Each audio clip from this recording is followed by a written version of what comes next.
Neonatal unit beds are being added to the Regina General Hospital. This increases the total beds up to 28. This is supported by provincial funding and a donation from the Hospitals of Regina Foundation. Hospital officials hope to see the additional NICU beds operating in early September. The Bank of Canada will be grappling with fresh tariff headwinds facing the economy as it prepares for its next interest rate decision on Wednesday. Statistics Canada reported last week that the economy grew at its fastest pace in more than 3 years in the second quarter, but many economists believe new tariffs will cut that momentum short. Michelle Zadikian with the Canadian Press has the details. The Bank of Canada has held its benchmark interest rate steady at 2.25% in 6 straight sessions, and most economists don't expect the bank to change its stance now. The Bank of Canada has held its benchmark interest rate steady at 2.25% the last 6 decisions. The provincial government and the FSIN have amended their gaming framework agreement. The two are extending SIGA's online gaming exclusivity and approving a new gaming center pilot project. The extension will keep SIGA as the province's only legal online gaming operator through September of 2029, with the Flying Dust First Nation being the home of the next pilot project. And Saskatchewan residents can resume pruning elm trees tomorrow as the province's annual ban ends. The restriction runs from April through August to help prevent the spread of Dutch elm disease, which is carried by elm bark beetles. Officials say proper pruning is important to protect tree health. That's 620 CKRM News. Read more stories from around your community and around the province. It's asktoday.ca and 620CKRM.com. Weather for B&A Petroleum and Swift Current with multiple locations serving southern Saskatchewan for over 30 years. See B&A Petroleum for all your fuel and propane needs. Periods of rain this afternoon at a high of 16 degrees. That wind is still going to be gusting up to 51 kilometers an hour out of the west. Tonight we're going to be clearing up and that wind is going to slow down a little bit there and we're going to drop to 9 degrees. For tomorrow, mostly sunshine and a high of 22. For Wednesday, mostly sunny and a high of 25. Thursday, isolated showers and 27. And then 26 degrees on Friday with lots of sunshine. B&A Petroleum is a southern Saskatchewan family-owned business that's there for you. They've been supporting their clients for over 30 years with locations in several communities throughout the southern part of the province. B&A Petroleum is available for all your bulk fuel and lubricant needs with propane at selected locations Monday to Friday. And don't forget, their Cardlock location is accessible 24 hours for your convenience. B&A Petroleum. Fuel you once, fuel you forever. Broadcasting from Century Studios in downtown Regina, Harvard Media presents The Sports Cage, where Saskatchewan comes to talk local sports. Be part of the show. Call 1-866-767-0620 or text 306-936-6262. The Sports Cage. Streaming at sportscage.com, our YouTube channel, and on the radio at 620 CKRM.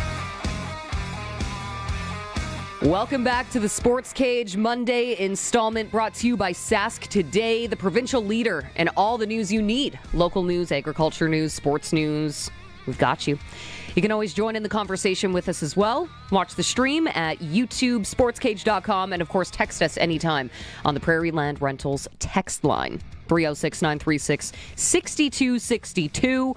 If you watched the Rider game over the weekend and maybe didn't have an opportunity to catch up with us on the Echo Sound Radio Roundtable, well, you can always text in your opinions on that Rider victory over Toronto by just shooting us a message here as well.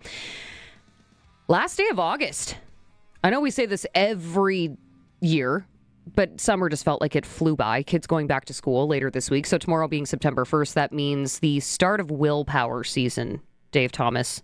And I say that because Halloween candy is back in stores in full force. I can't buy Halloween candy until the week before because it will be gone. I'm so relieved to hear you say that. Yeah? Are you the same way? No, I thought you were going to say pumpkin spice, and I was going to say, Oh, dude, that's been out for 2 weeks already. No. It has. Every year it gets earlier and earlier. I'm surprised we don't have Christmas decor and eggnog out yet. Am I the only person that doesn't like pumpkin spice? I feel like it kind of tastes like a candle to me. Like, just give me a piece of pumpkin pie. I'm good. Yeah. Whipped cream. Yeah. I eat the pumpkin pie for the whipped cream. Give me that. Let's be honest. What was that? Producer Curtis got a new hotkey. He's got a new audio clip over there. We're going to be hearing that throughout the show.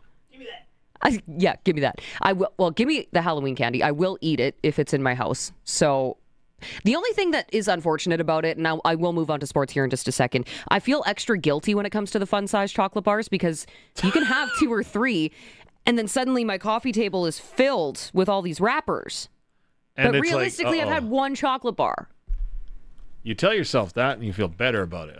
You look like a glutton, yeah, but you're really just eating an average serving size. I don't know. That's my high horse. I'll get off of it. Fair. Halloween candy. I can't wait. What do we have today? Western Pizza guest hotline. All of our guests will be joining us on there today. Perfect pizza, generous amount of toppings, and all the Greek favorites you love. It pairs nicely with those Kit Kat fun-sized chocolate bars as well. So head them up. Grab yourself some pizza tonight. It's Monday. No one wants to cook. Plus, it's not the best weather, so you're not going to be busting out the barbecue anyway. On the show, I'm excited for this conversation that we have coming up a little bit later on this hour. Reached out to a gentleman by the name of Jay Morrison. He is a Bengals beat reporter for SI's BengalsTalk.com. So he is a beat reporter with the Cincinnati Bengals, and he's been covering training camp, preseason. As we know, Dohnte Meyers has been down there trying his hand to crack the roster, and he's made it. He's on the 53-man roster. And capturing the hearts of Americans. They love him down there. And then there's all of us Rider fans up here saying, well, I told you so. That's true, right? There's a big chunk of that. And good things happen to good people, and Dohnte Meyers is a very good person. So I'm happy for him. I'm disappointed that we won't see him in a Riders jersey, or the likelihood of that ever happening again is very slim to none, but I'm very happy for him succeeding. And you know what? It's a dream. It's a dream. Life-changing money in the NFL as well. This is, what he has been working towards, and it's really exciting to see him finally get that opportunity. And we'll talk with Jay specifically about where he sees him fitting into the roster, where he sees him fitting in with the rest of that receiving core, and how it got to this point. I mean, all of the work that Dohnte has put in, all of the sacrifices that he has made to get to this point as we head into week 1 of the NFL regular season. Really looking forward to that conversation. In fact, there was Troy Walters ended up giving him a call to give him the good news here. So we actually have that clip. Let's roll it here real quick. I just wanted to personally tell you congratulations for making the 53-man roster. For your hard work, everything paid off, man. Proud of you. Now, this is just the beginning, right? You're part of the Bengals. You're going to play a big role in our success on offense and on special teams. Win a Super Bowl. You feeling?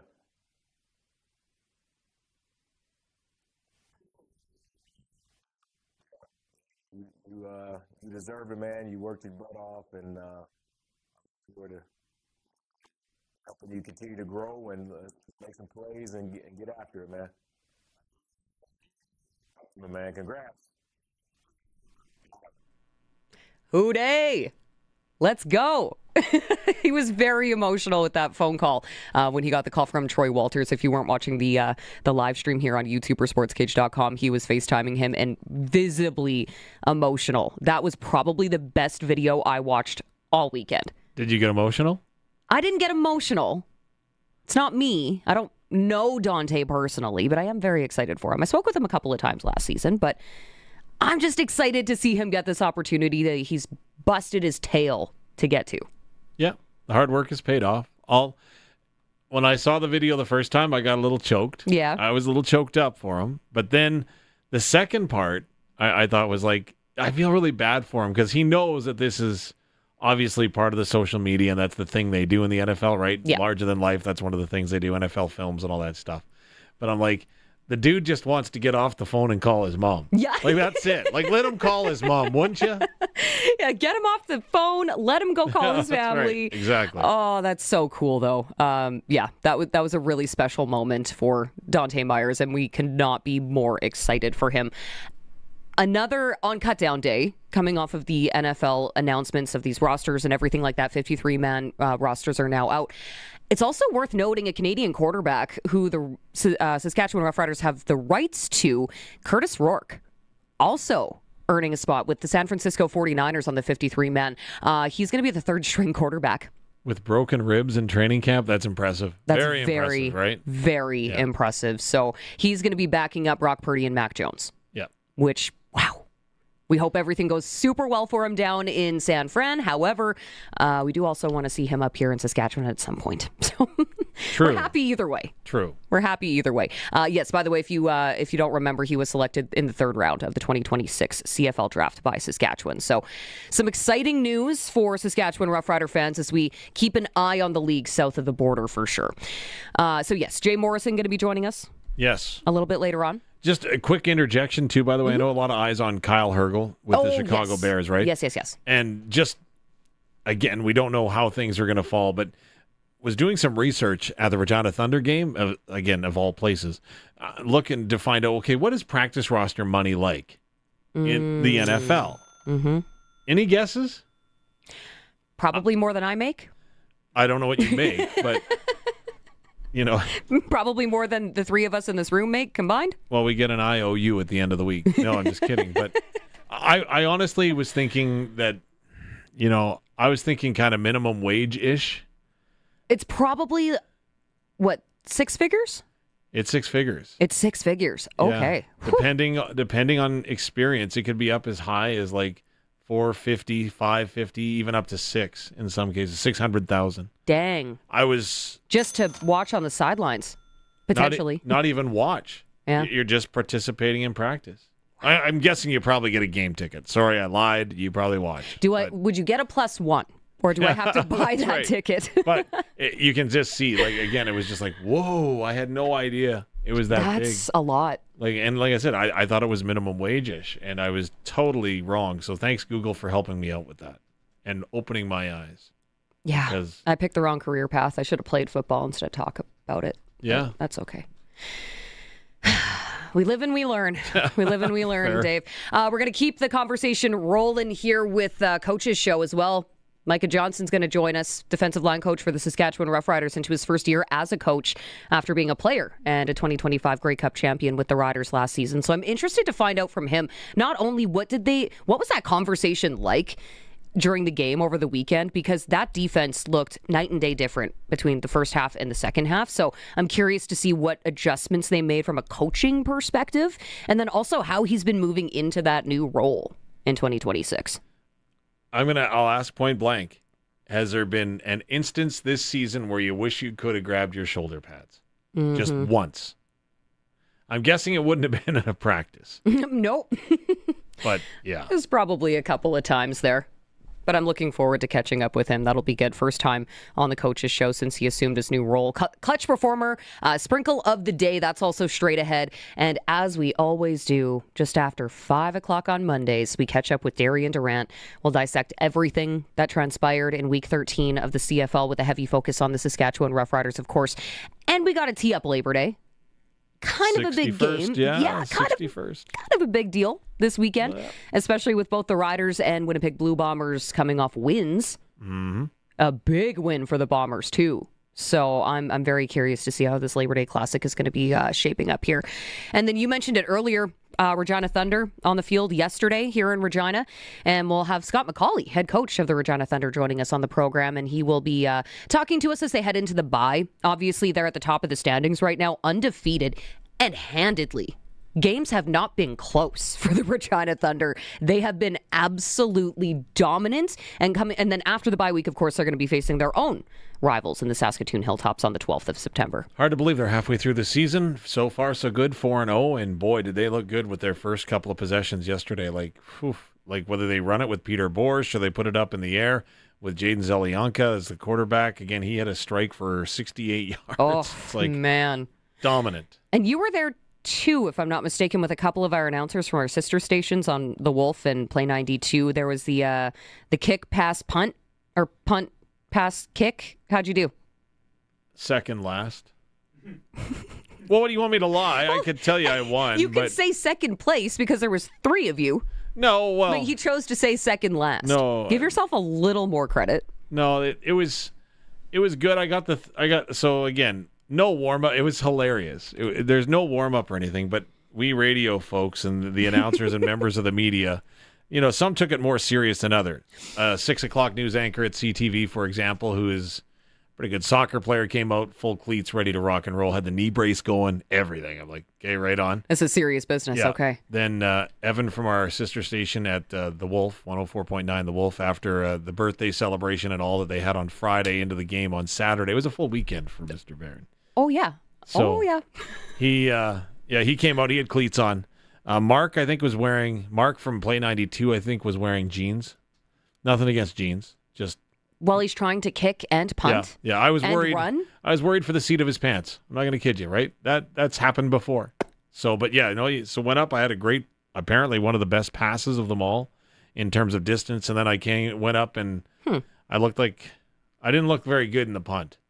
I was just trying to angle it with the wind and kick it with the wind and get a little bit more, and I went off the side of my foot, so that really held me back. And then was it windy yesterday? It was a cross breeze. I'm going to go with that. Okay. And I was going to say, I thought it was a pretty calm day, Dave. Yeah, and then the kick didn't go as planned. Well, the kick wasn't terrible, but because what did you play? What position did you play because you played football a million years ago? Yeah, dinosaurs. I was covering dinosaurs in the backfield. I was a defensive back. Oh, okay. I didn't realize that. Hey. The Al Bundy moment of all time. You don't know who Al Bundy is. The Al Bundy moment of all time is that I led the Regina Intercollegiate Football League in interceptions in my senior year. Well, look at that. Yeah, again, here's Dave for you. Looked it up, and apparently you still hold the record. Held the record some time ago, 8 in a year. Okay. And again, when you're only playing 6 games, that was pretty good. Yeah, it's a tight season. It is a tight season. But as Trevor Harris would tell you, I was playing against Mark Mueller at the time. Trevor's words. Sorry, Mark. Trevor's words, not mine. Okay. He'd said it in front of people, too, just so you're aware. Yeah, just tossing that out there. It wasn't against Mark either, by the way. I don't think.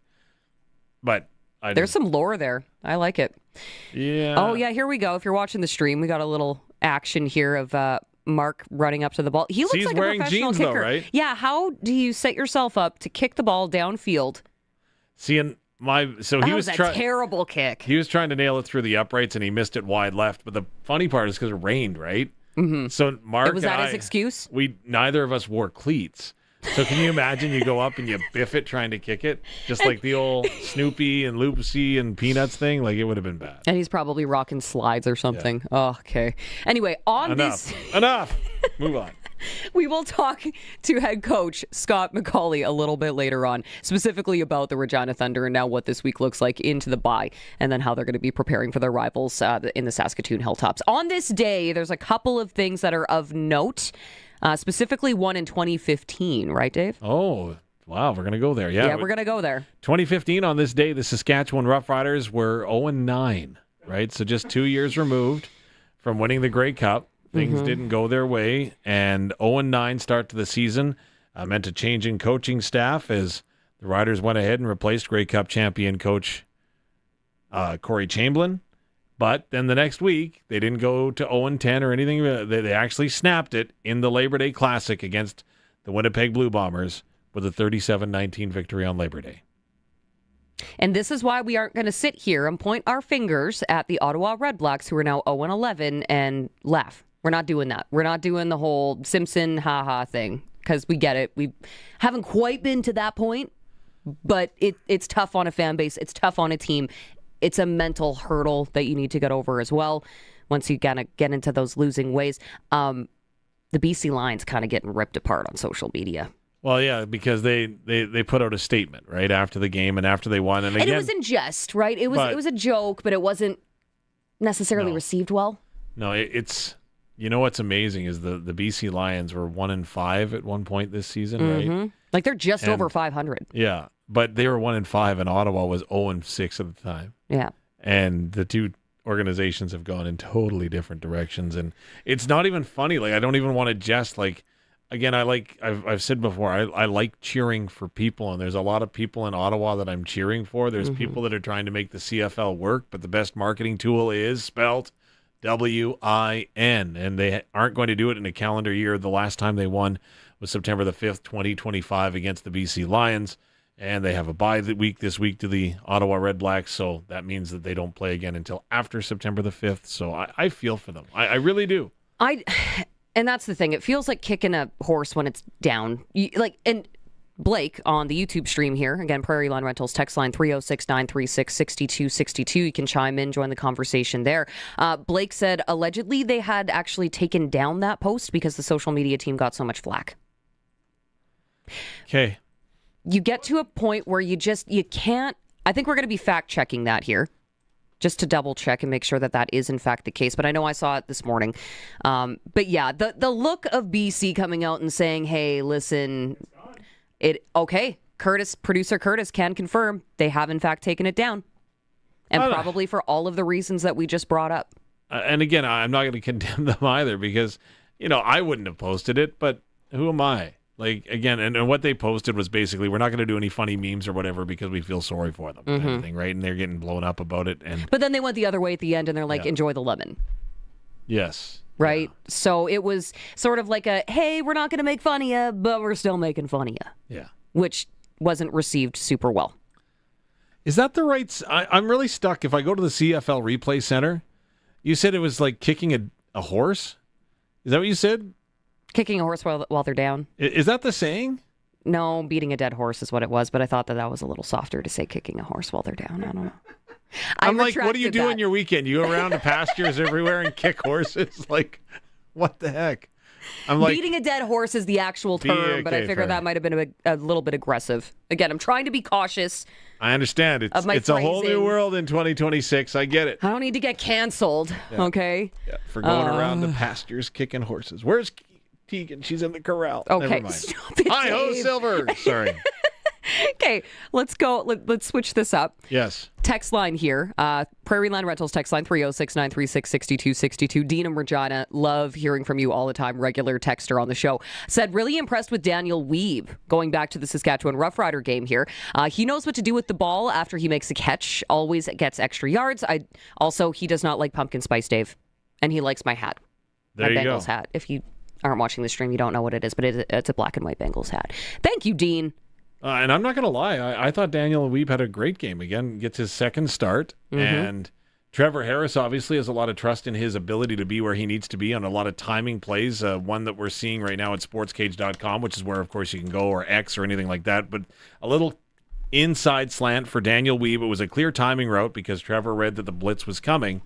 And Daniel just all of a sudden stopped, caught the pass, and then he took off and survived a couple of punches at the ball. And again, you can see that the guy's got pedigree. You can't, unfortunately, coach height, which has been the knock against him since forever.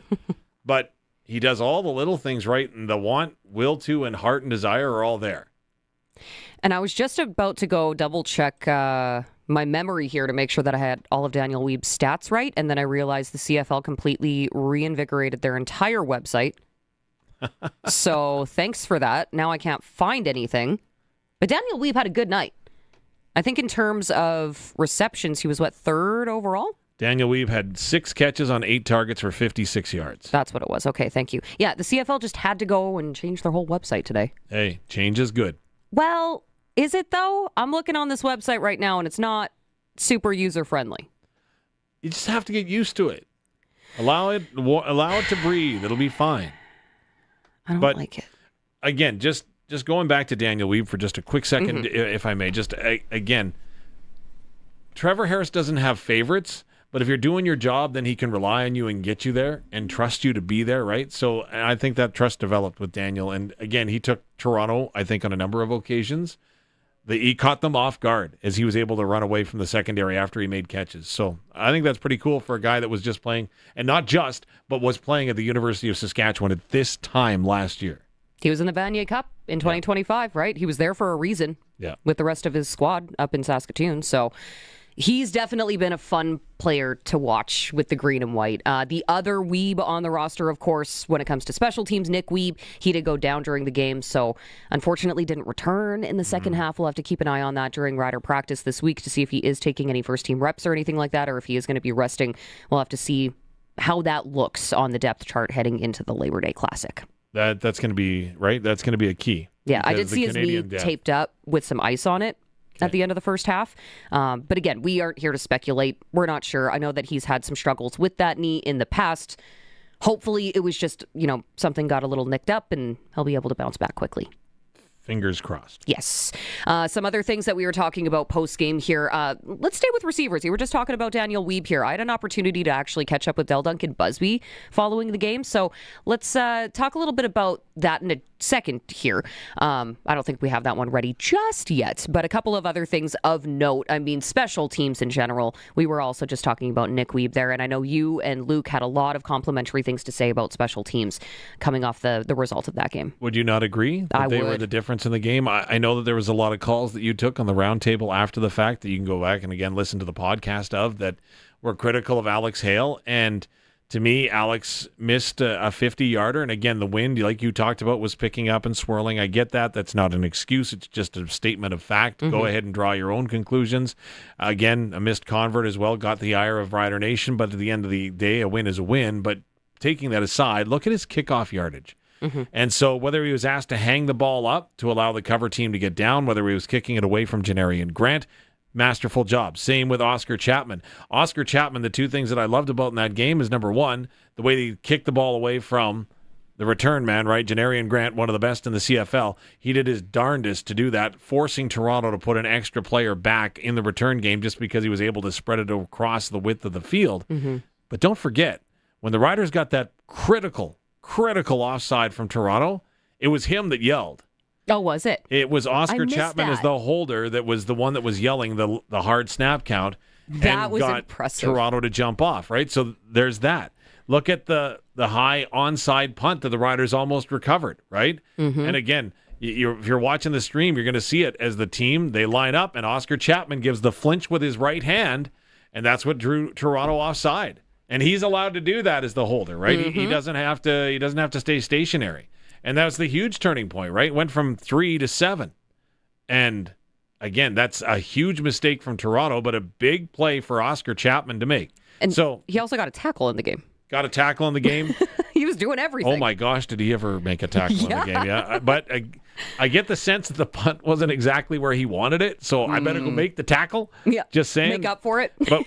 So we've talked all about these great things on special teams. We haven't talked about James Letcher Jr., how he looks dangerous every time he touches the ball. Yeah. And we also haven't talked about, we blocked a 2-point convert right before half, and Marcus Sayles scooped and scored and took it into the end zone. In for 2. And so that was the start of a 5-point swing before halftime for the Riders. And that was Not gigantic. to mention the 55-yard field goal by Alex Hale. That's the 5 points, right? Yep. So you get 2, then you get 3. And the funny thing about it, so I was like, at the time, I was like, Marcus Sayles does not look happy.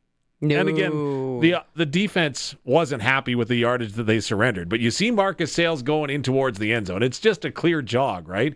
And he gets there, and I'm thinking to myself, head coach Corey Mace always talks about, make sure that you celebrate each other's successes. And he wanted no part of celebrating that success at all. I'm like, okay, this is different. This is interesting. But the one thing, if you watch him going into the end zone, he almost threw the ball too early. I know. Wes Cates and I were at the north end zone, I suppose. And he's like, was that in? I think he dropped the ball too quick. Yeah. Wes Cates was completely convinced that he didn't actually take it in. I was like, well, that would be the equivalent of hitting a home run and then not touching all the bases. Yeah.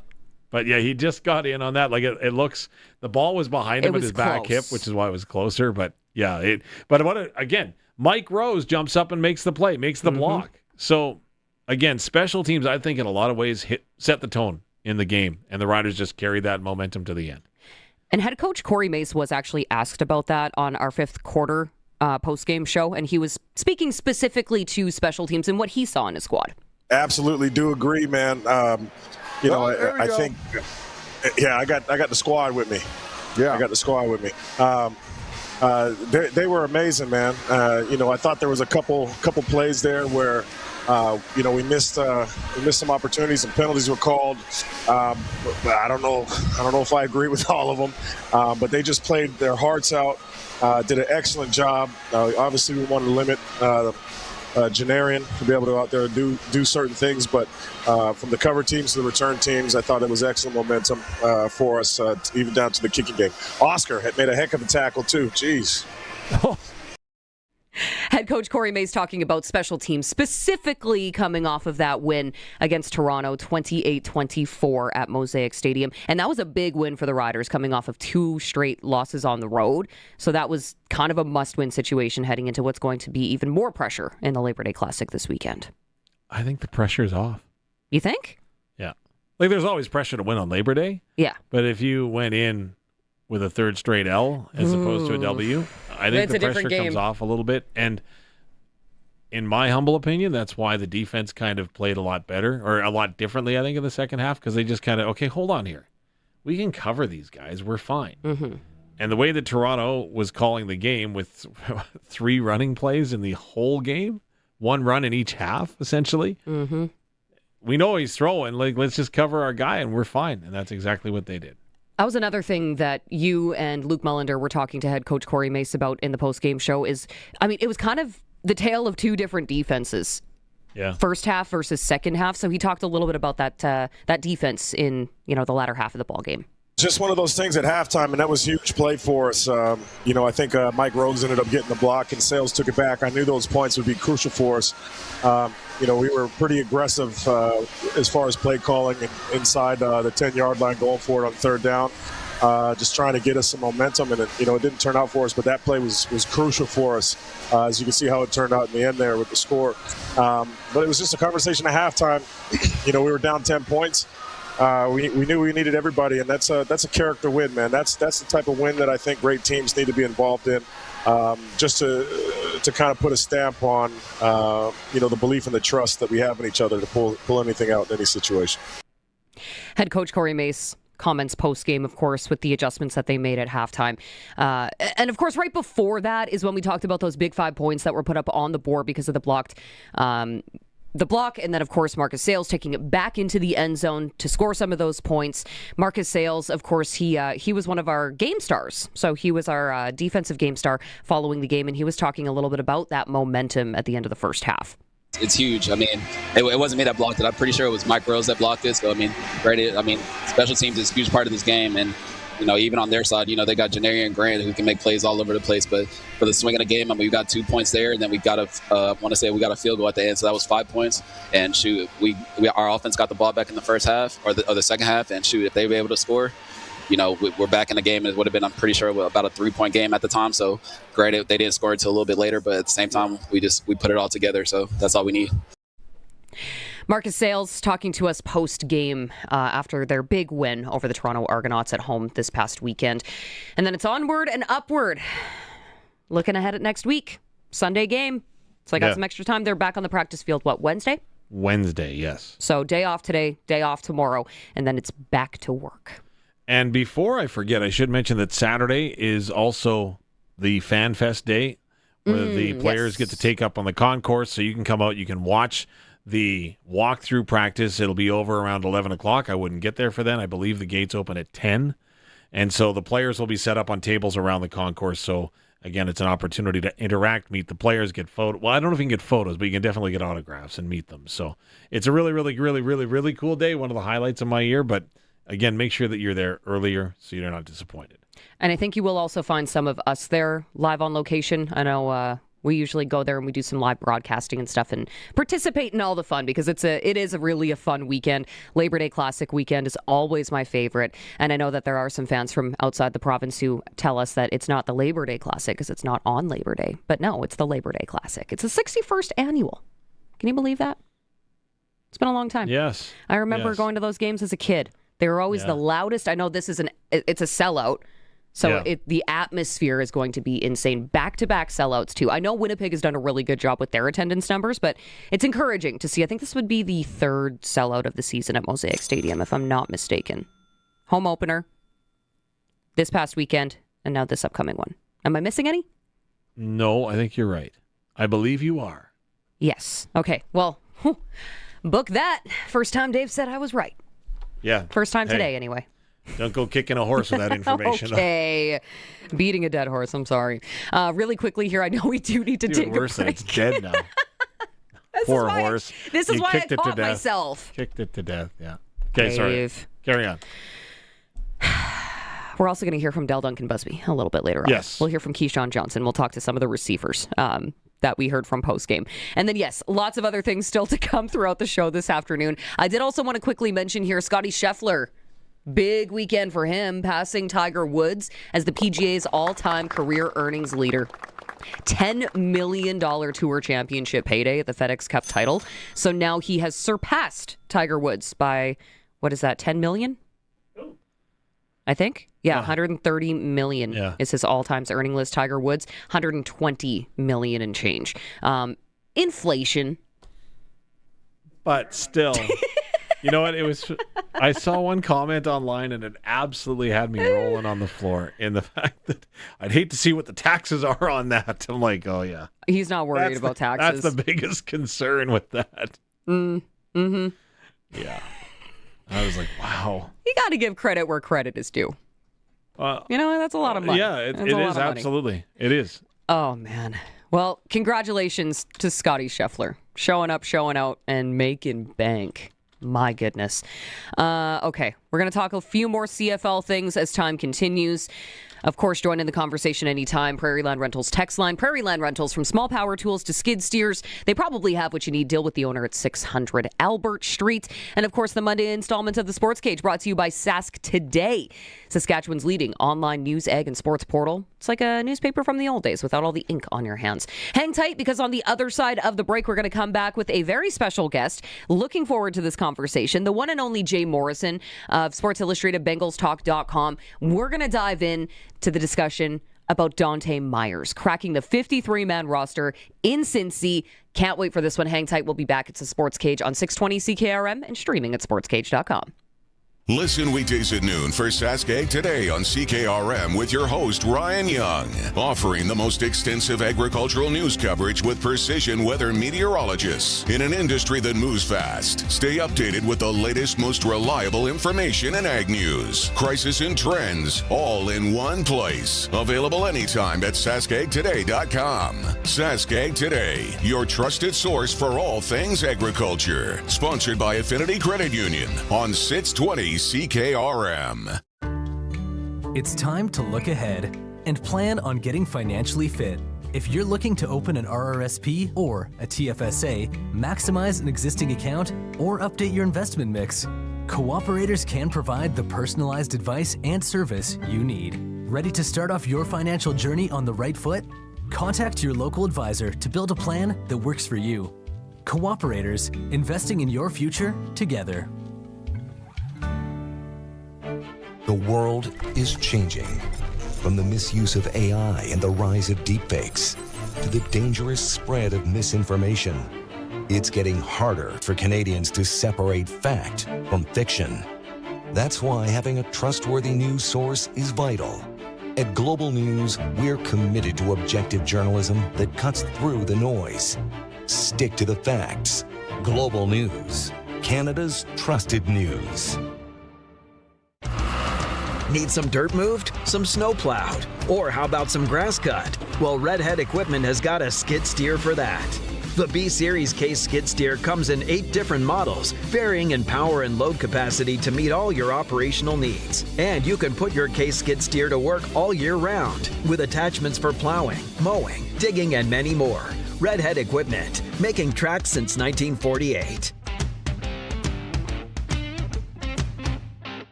Why do people love pickles so much? They'll tell you it's all about that tang. So Taco Time put new tangy dill salsa on a burrito, taco, and deluxe Mexi fries. It's big pickle energy for a limited time. Anytime is taco time. It's a pickle person thing. Welcome back to Sports Cage. Check out our podcast powered by Freeze Tolman. Available anytime, anywhere at 620ckrm.com and sportscage.com.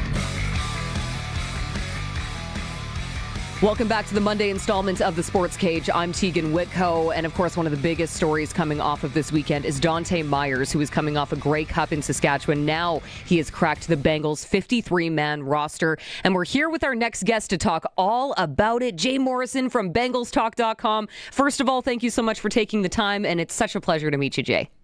Yeah, thanks for having me on. I'm looking forward to talking about Dohnte. He is a good, fun story. Oh, isn't he ever? I mean, Dohnte is coming off that Grey Cup championship here in Saskatchewan, as I mentioned, in 2025, now that he's cracked that roster. From your perspective, I know that you've been watching a lot of Bengals training camp, a lot of preseason. When, in your mind, Jay, did Dohnte Meyers go from an interesting CFL guy to, okay, this guy might actually make the team? Instantly. I mean, in OTAs, he was turning heads. Or the third-string quarterback, Josh Johnson, was talking about how he had the quarterback room buzzing way back in the spring.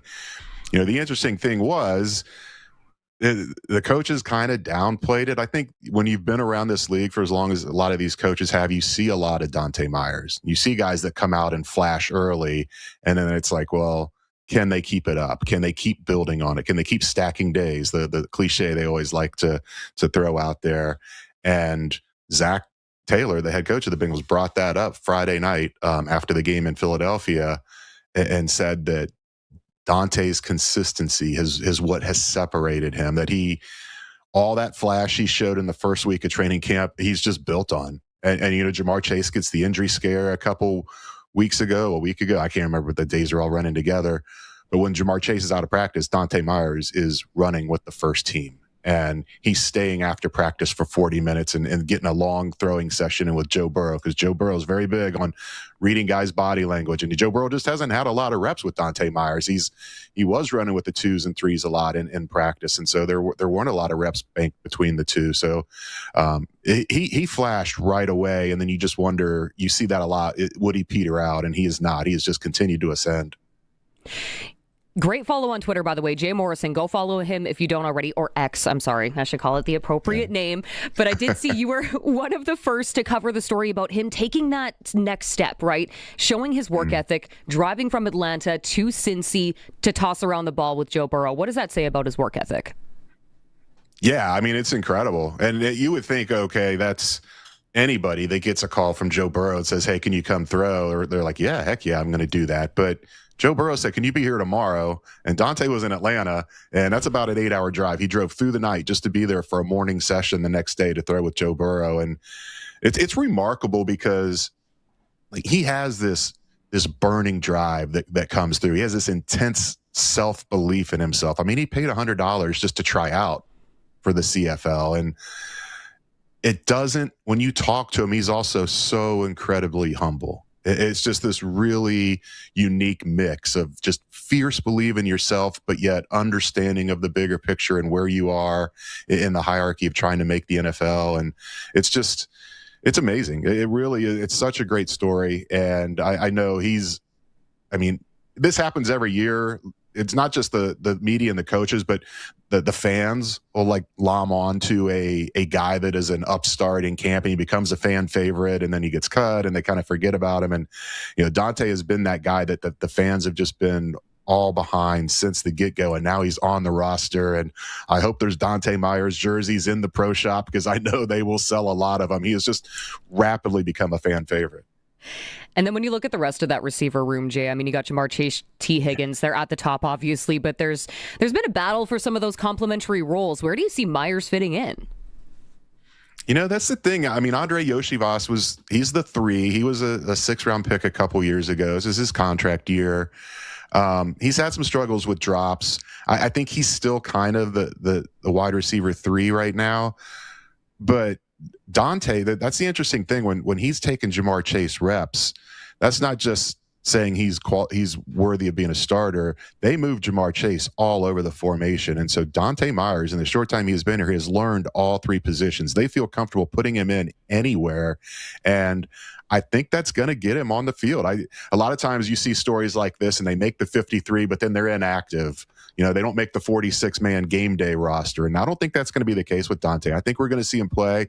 I mean, there's only so many targets to go around. T and Jamar are going to get a lot of those, but I can see him making a big play or two right off the bat in week 1. He's going to get his opportunities. One of the other receivers that made the roster is a rookie who is more of just kind of he's a project still at this point, and you know he's a high point specialist. But Dohnte Meyers he's getting real separation And I know he's going against backups in that game against Philly, but he was unguardable. And you get a guy like that, and Joe Burrow knows where you're going to be and knows you're going to be open, and Joe Burrow will get him the ball. I don't think we're going to be seeing like 3, 4, or 5 targets a game, but he's going to get 1 or 2, and he's going to make it count when he gets them. What do you potentially foresee when it comes to the return game? I mean, up here in Canada, when it comes to the CFL, obviously special teams is a huge facet of the game. Do you think that we're going to see some flashes from him possibly in that role? I don't think so unless there's an injury. The other guy they kept, Charlie Jones, was their return. He was their 4th-round pick. Each of his first 3 years in the league, he had a return touchdown. Just really, really good, but injury prone. And so Keyshawn Williams really kind of won that returner job this year. Now, Dohnte was back there, but it's not even so much explosiveness, it's dependability and trust. And I just don't, I'm not saying he can't do it, but I just don't think the Bengals have seen enough of him in that role, whereas Keyshawn was here for the final 3 games last year. They signed him off of the Pittsburgh practice squad after Charlie Jones got hurt at the end of last year. So they know what they have in Keyshawn, and he has been the best returner in this camp. If something happens to Keyshawn, then yes, I think they would stick Dohnte Meyers in there, but I don't think we're going to see him get a lot of opportunities early on. Fair. And I mean, at the age of 26, he isn't the youngest player, right? I mean, but he's still developing. He's still learning the NFL game. He's taken a very different route when you look at his career, college, and then obviously CFL, and now he's in Cincy. Do you think that the Bengals maybe see that maturity as an advantage when it comes to a guy like Dohnte? Yeah, absolutely. Across the board, last year they drafted a linebacker in the 2nd round who's 25 years old. He might have even been 26 at that point. We were talking before we came on the air. He also drove for DoorDash like Dohnte did. And you're seeing more of that anyhow because of the extra COVID year. And these guys are coming into the league older. And this organization really does value the personality and the traits that go along that make you a good person. You got to have talent, obviously, but they really do dive in and they look for guys that are good all around people and that are self-driven. And the big thing they always talk about is they want guys that love football, not what football can do for you, the big house, the flashy cars, and all that. They love the grind of football, practicing, watching film, driving 8 hours through the night to do a throwing session with Joe Burrow, all that kind of stuff. He's got all that. And I do think that makes him a really attractive option for this team, and then the talent just topped it off this summer. Jay, I know you're a busy guy, so I just have one final one for you here. As we look ahead to week 1 in the NFL, how realistic is it that we see Dohnte Meyers getting some reps, possibly catching some balls against Tampa Bay? Yeah, I think it's a lock, barring injury. I think he's probably on the pecking order 5th. He's ahead of Keyshawn, but Keyshawn's going to be the returner.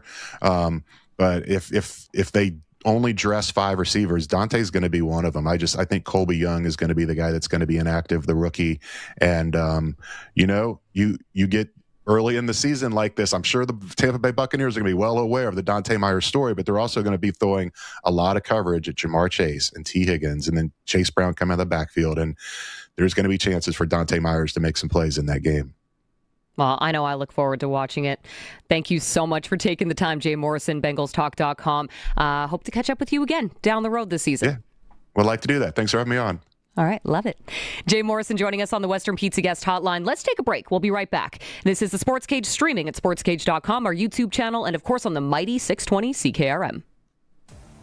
As mining operations become more complex, safety strategies need to evolve.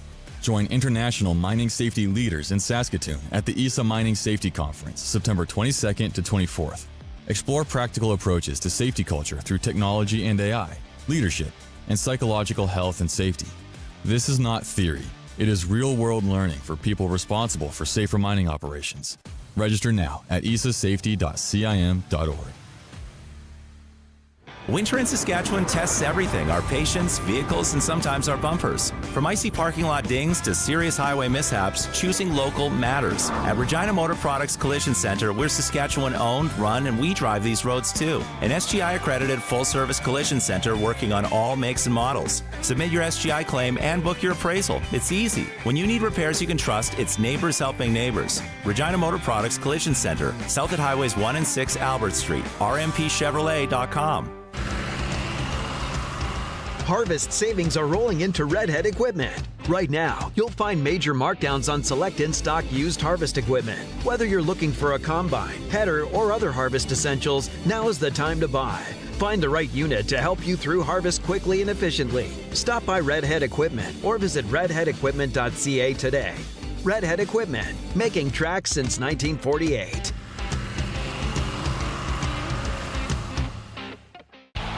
The Labor Day Classic is this Sunday, and the Riders Foundation 50-50 is going to be huge. Last year's jackpot was over $1.4 million. How big will it get this year? You want a little more than a massive jackpot? Get your 50-50 tickets before 10 p.m. on Saturday, and you'll also be in for a Costa Rica vacation.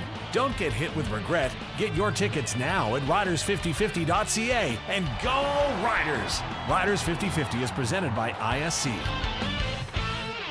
Text CKRM 306-936-6262. Powered by Prairie Land Rentals. From power tools to skid steers, they probably have what you need for your job. 600 Albert Street, where you deal with the owner.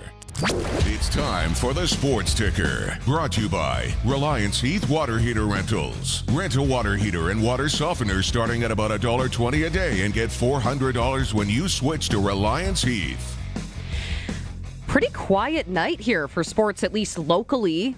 Not a ton going on, but if you like your baseball, we got lots to look forward to. There are 12 games on the slate in Major League Baseball action. Of course, the Toronto Blue Jays, they're going to be off tonight, but they are going to be getting set for their next series. They're facing the Guardians this week, who they're chasing for a wild card spot. So this could be a very interesting series. I mean, they've been looking good. What was it, a week ago? I'm pretty sure they were getting booed off the field. And then they just swept Seattle over the weekend. That was Thursday. Was that Thursday? That was Thursday. And then they sweep Seattle over the weekend, and now everybody loves them again. Mad Max pitches into the 7th inning. Yeah. Getting lots of rest for that bullpen. It was nice to see, but man. Toronto Blue Jays faithful are ready to come unglued on Vladdy. Not going to go there. Yeah. But I'm interested to see how, because they could be in a playoff spot again by the end of the week. Yeah, and they've lined up their pitching staff. They changed their rotation this week a little bit to line up better against the Guardians. So we'll see how that shakes out. Very intrigued. Do you know who's on the mound tomorrow for the Jays? Do you remember? I believe it's Bieber. No. I can look it up later. I'll figure it out. I know, because I remember looking this morning and thinking, that's not their regular rotation. So we'll keep you up to date in the next ticker. Also, our Sportscage.com poll. This stemmed from Hellebuck in that news that came out last week that, yes, he is in fact requesting a trade, which was the worst kept secret in the NHL. We all knew that he wanted out. But it brings up a good question here, one that you posed, Dave. Should pro athletes be able to request a trade without waiving their no-trade rights? So is it fair to come in, sign a contract, and say, I'm going to get paid X amount of dollars over X amount of years, and then say, actually, I don't want to be here anymore? See, and that's such a catch-22 because at one point, and I don't know if I honestly, truly don't know if I'm in the majority or minority when it comes to this, whether, again, there's the school of thought, okay, you signed a contract in good faith that you would play for X team for X number of years, and now you want to void that contract, but you're tying the franchise's hands by saying, well, I still want part of that contract to work because I signed a no movement or no trade clause, so I get to pick where I go. Yeah, here are the teams I don't want to play for. So, okay. So there's the one school of thought that, okay, if you're voiding this part of the contract where you're going to play for this organization, then you should also be voiding that part of the contract, telling the organization where you can go. But there's the other school of thought that says, well, you know what? They played well enough and they were able to negotiate that into their contract. I mean, it is kind of on the team at the end of the day. But why would you allow this player to sign that deal? This is what you committed to. Peer pressure. Because that's just the price of doing business, right? Whether it comes to a signing bonus, right? You've got to match this signing bonus. So now this player's got a no trade, no move. I got to do the same thing if I want to sign the guy. And so there's the pressure to do that. And I can understand both sides of the coin, but I also understand the player that says, you know what? I negotiated that. And I don't want to play for you. Yeah, my agent put in the hard work to make sure that I got to call the shots here. Yeah. So it may be unfair to the organization, as in the Winnipeg Jets, right? They're saying to themselves, well, you don't want to play here, but you're not letting us send you where we want to send you, right? Which may or may not be happening. They're still paying this guy. Yeah, they're still paying him. And so whether he's going to show up at training camp or not is going to be an interesting... Yeah, I mean, Hellebuck is good. Where does he fit, though? Where does he fit? Where is the need for him where he Buffalo. Actually wants to go? Well, okay. Well, I should have let you finish the answer, right? It's like me on the Family Feud buzzing in too early and messing it up. Yeah, and giving me the wrong answer. Yeah, but Buffalo's where they want him, I don't know if he has say over going there or not. I know that apparently the rumor mill says there was a deal on the table, but Winnipeg balked at it at the last minute of the draft. So I don't know. But I'm just curious. Yeah, I could see him fitting in there well. I mean, he's likely going to an American team. Oh, 1,000,000%. There's nowhere in Canada he'll go. Yeah, he himself is American.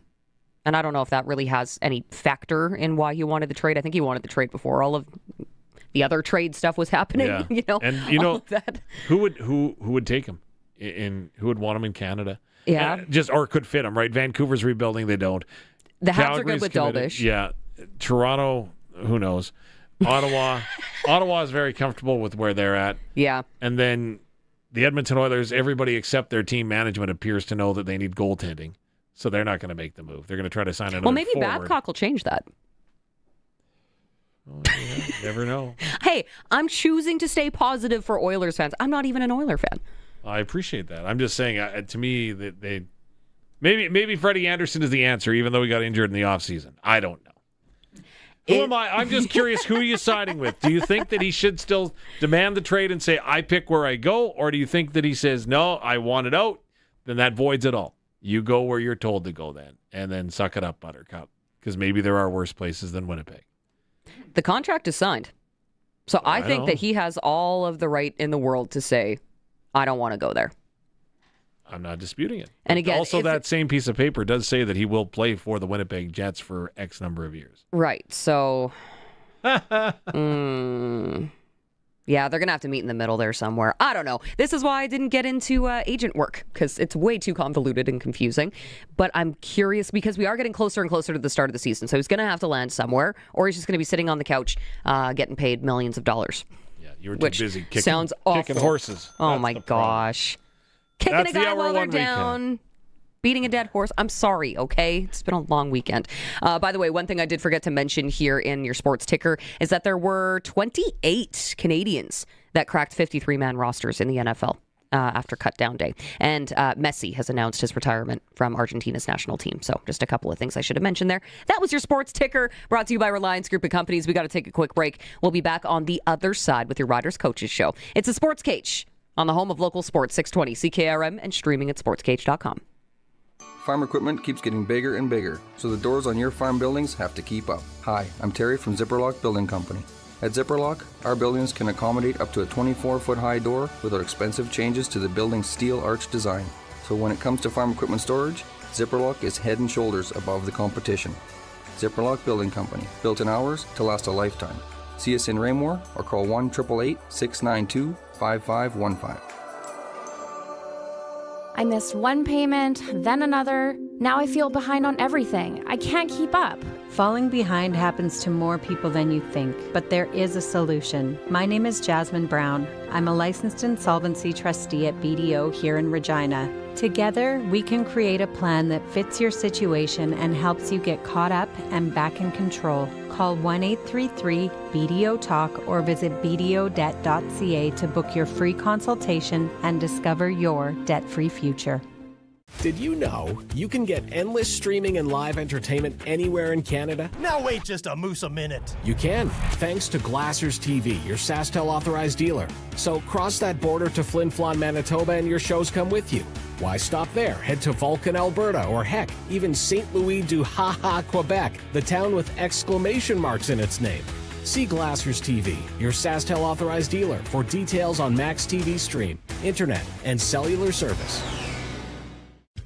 Sun's out, top down, pedal to the metal with the wind in your hair. And hey, I like your summer tires. Summer tires? Yeah, some are cracked, some are bald, all need replacing. Let Quality Tire make sure your tires are road trip ready so you can have peace of mind as you head off to your first or next summer adventure. Next stop, Quality Tire. Quality Tire, trusted for the road ahead, with 9 locations across Saskatchewan. QualityTire.ca. From the towers to the tractors, country's greatest hits. 620 CKRM, a Harvard media station. News is brought to you by Bronco Plumbing and Heating, where professional service is guaranteed. They'll treat you right. Call 781-2090. It's a 4 p.m. Good afternoon. Showers and 15 degrees in Regina. I'm Will Manzik from the SAS Today newsroom with 620 CKRM News. 3 new beds are being added to Regina General Hospital's neonatal unit. This will allow for more care for vulnerable newborns from Regina and nearby communities. The unit will now house 28 beds. The expansion is backed by an $8.32 million provincial investment in pediatric and neonatal care. More than $2 million will support staffing for the new beds. The Hospitals of Regina Foundation is also contributing $800,000 for specialized equipment. The beds are expected to open in early September. A stormy weekend on the prairies brought significant rainfall to southern Saskatchewan. Estevan received nearly 47 millimeters of rain. Here in Regina, 41 millimeters of rain fell. Golf ball-size hail was also reported in Estevan yesterday afternoon. And Environment Canada says a tornado was reported around 4 o'clock yesterday afternoon just south of Merrifield. They're also working on confirming a separate tornado that was reported near Kelso. Skilled trades have started to become more attractive as a career option for Canadians. This comes as various levels of government invest heavily in these professions, while a boom in AI also creates fear over the future of many desk jobs. The CEO of Skilled Trades BC, Shelley Gray, says to look for exposure first before making the switch. Getting the hands-on exposure to different trades to figure out what you are interested in terms of, is it carpentry, is it plumbing, is it electrical? Those are all very different and different skill sets that you kind of need. Gray says several institutions offer sampler or pre-apprenticeship programs to try out the various trades. Saskatchewan and the Federation of Sovereign Indigenous Nations have extended SIGA's exclusive rights to operate online gaming in the province. The deal will last until September of 2029 and approved a new gaming center pilot project. The updated gaming framework agreement also increases SIGA's slot machine allocation by 49. That brings the total to 2,619. Officials say the agreement supports First Nations employment, economic development, and revenue sharing across the province. And a safety checkpoint has been added in the Clearwater River Dene Nation as uranium exploration activity grows. It's located along Highway 955 north of La Loche. The First Nation says it established the checkpoint because there was a need for up-to-date information. 2 new uranium exploration companies also recently set up shop in the region as well. That's 620 CKRM News. Read more stories from around your community and around the province at sastoday.ca and 620CKRM.com. Looking for a new career with a growing local company? Bronco Plumbing, Heating and Cooling in Emerald Park are now hiring. They're currently in need of plumbers and sheet metal workers, from apprentices to journeymen. Competitive wages, plenty of work, family-style work environment. If you're ready for a new challenge, bring your resume to 2 Percival Drive in Emerald Park or call 781-2090. That's 781-2090. Weather for Next Gen Coatings. Spray coatings for truck bed liners, rocker panels, and more. Same company, new name. 1865 McCarra Street, Regina. Periods of rain this afternoon at a high of 16 degrees. That wind is still going to be gusting up to 51 kilometers an hour out of the west. Tonight, we're going to be clearing up, and that wind is going to slow down a little bit there, and we're going to drop to 9 degrees. For tomorrow, mostly sunshine and a high of 22. For Wednesday, mostly sunny and a high of 25. Thursday, isolated showers and 27, and then 26 degrees on Friday with lots of sunshine. For over 40 years, you've known them as Regina's trusted vehicle protection specialists. Now they're introducing the next gen of coatings. New name, new level of protection. They're now Next Gen Coatings. 3 generations of their family have served your family, and that hasn't changed. Same owners, same commitment, ready for the next gen of truck beds, rocker panels, trailers, bumpers, and running boards. The company hasn't changed, just the name. Next Gen Coatings. 1865 McCarra Street. The next gen starts now. Broadcasting from Century Studios in downtown Regina, Harvard Media presents The Sports Cage, where Saskatchewan comes to talk local sports. Be part of the show. Call 1-866-767-0620 or text 306-936-6262. The Sports Cage. Streaming at sportscage.com, our YouTube channel, and on the radio at 620 CKRM. Welcome back. Monday installment of the Sports Cage for Sask. Today, the Voices of Saskatchewan, your provincial leading online news, egg, and sports portal. I'm Tegan Whitco, joined by voice of the Saskatchewan Roughriders, Dave Thomas, Curtis Gammon, Backgammon, as we like to call him, keeping us on the air at 620 CKRM, on the stream as well at sportscage.com and our YouTube channel. You can join in the conversation there at any point. Chime in. Let us know what you think. Text us on the Prairie Land Rentals text line as well, 306-936-6262. Had a great conversation with Jay Morrison of BengalsTalk.com earlier in the show, so if you missed out on that, go back and find it anywhere that you happen to stream your podcasts. You'll get it there.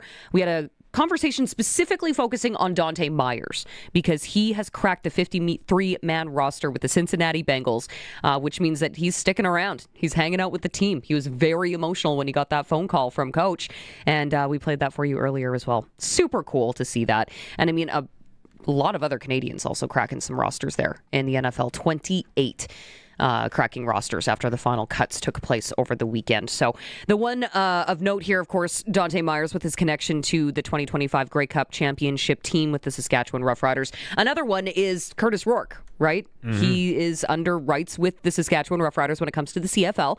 So they own his rights, but he is going to be the third string QB for the San Francisco 49ers. From what I understand, showed very, very well. And again, suffered an unfortunate injury. It's a second consecutive training camp. Of course, last year he had an injury on his knee after, what was it, the ACL? I think it was the ACL that he injured, so. Right? So had the knee injury regardless, and then ribs this year. But again, it's not about, you'd love to see them with the Riders, but you also really like seeing them living their dreams, fulfilling their goals. It's kind of a win-win situation, right? True. And I mean, true, right? Even when you were talking about how much money they're making on the practice roster. Practice roster, yeah. That's insane. Yeah. 6 figures. 6 figures just to practice a couple of times a week. I mean, they are professional athletes. They're putting in more than just that. I don't mean to discount it by any stretch of the imagination. They're busting their tail. They're studying the playbook. They're still paying very close attention and living in the gym, I'm sure. Oh, absolutely. They're very critical role on the practice roster. Number one, you got to make sure you're ready. Number two, you're getting your team ready by generally running scout teams, stuff like that. That's the way the Riders use their practice roster guys a lot, right? They're developing the players within their system, but then they also go ahead and they study the opponent so that they can give the offense or the defense a look, a feel for what it's going to be game day when they've seen what they've spotted on video. And it's not an easy job. You only get one chance to get it right every week, right? No. And end of the day, you're getting paid to play football. Exactly. Not bad. So pretty cool stories coming out of the NFL this week, that's for sure. And then a couple of other things. We are, by the way, going to get to your Riders coaches show here in just a bit with Micah Johnson. He is the defensive line coach with the Saskatchewan Roughriders. He played with the Riders as early as last season. So once we get him linked up, we'll have a conversation with him about last week's game and what's to come in the Labor Day Classic this week. I also did want to bring this up to you, Dave. I'm not sure if you happened to see it, but as we were doing the pregame show from the Sports Cage Lounge at Mosaic Stadium, the Stamps game was on, right? Okay, yeah. And they were playing the Ticats. And Wes Cates looks over at me and he says, "Is that Bill Burr?" Bill Burr was at the Stamps game this weekend. The comedian. The comedian. Yeah, he was there. He was doing a show or something in Calgary. Oh, that would explain it. Yeah. That would explain it. And as you can see, lovely picture of him and a video of him sitting up in the booth. I forgot that he was a football guy. He's been to every NFL stadium, and then I guess was in Calgary, went and saw the game. And maybe I should check out some of the stadiums. I'd love to see him at Mosaic. That would be pretty cool. There's a chance it could happen. Given the state of the suites at McMahon Stadium would be a treat. Sorry, I'm just kidding. And it's hilarious because there's a lot of people, and again, I get it doesn't have all the modern amenities and everything like that, but what do you expect? It was built when it was built, so on and so forth. But again, still one of my favorite places to call a game. It's still the energy in there is hard to beat. It's pretty awesome. It's pretty cool. Yeah. It's pretty. I went to a West final there. I'm trying to remember what year that would have been. Many, many years ago. The Riders were in it. Yeah. I can't remember. See, actually, I think I remember seeing you because Calgary scored a touchdown, and then you went down and kicked the horse. So it was running the sideline. Dave, that's enough out of you. You said it. Anyway. Sorry, I'm done. I'm dropping it. So the CFL also did a collaboration with a company called the Province of Canada. I didn't understand what this meant. Explain, please, to all of our friends at home. So essentially what happened is the CFL worked with the HIP, the band, the Tragically Hip, and they decided, like, hey, let's do a collaboration. Let's do something here.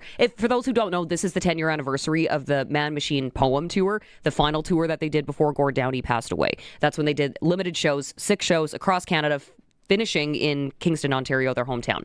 And that was, the final performance. In fact, CBC did a rebroadcast of that just a couple of weeks back there. I want to say it was August 22nd or whatever. I'm a big Hip fan, so I'm geeking out right now. I'll stop doing that. The province of Canada was what was confusing people. Yes. Yes. Because obviously there's provinces in Canada and there's territories in Canada. No, that's the name of the company that they partnered with to create the merchandise. So Province of Canada is the merchandise company that partnered with the Tragically Hip and then partnered with the CFL to do this merchandise line. Gotcha. Makes sense. They're pretty sweet. The swag, I think there's only maybe 3 items that are Hip CFL merch branded that are in the Rider store right now. Those are going to sell fast. I might have to go down there and drop some money. But that's okay. It's worth it. Yep. They're limited edition. I'm a sucker for that limited edition stuff. I think I might have like 3 Indigenous Rider logo shirts. Oh, cool. I just have to get them. See, I'm so glad that you explained that. Thank you. Because I didn't understand the province of Canada. Because it came out right at the same time as the whole declaration, and I don't want to get into politics, but the whole declaration of the Lake of America. And I'm like, okay, is this a shot at it? I don't understand. I'm missing what this means. The state of Canada? Well, I just I don't understand. But now I get it, so thank you very much, and it totally makes sense now. I did what I could. I'm a woman of the people. What can I say? I got to do the research. It's appreciated.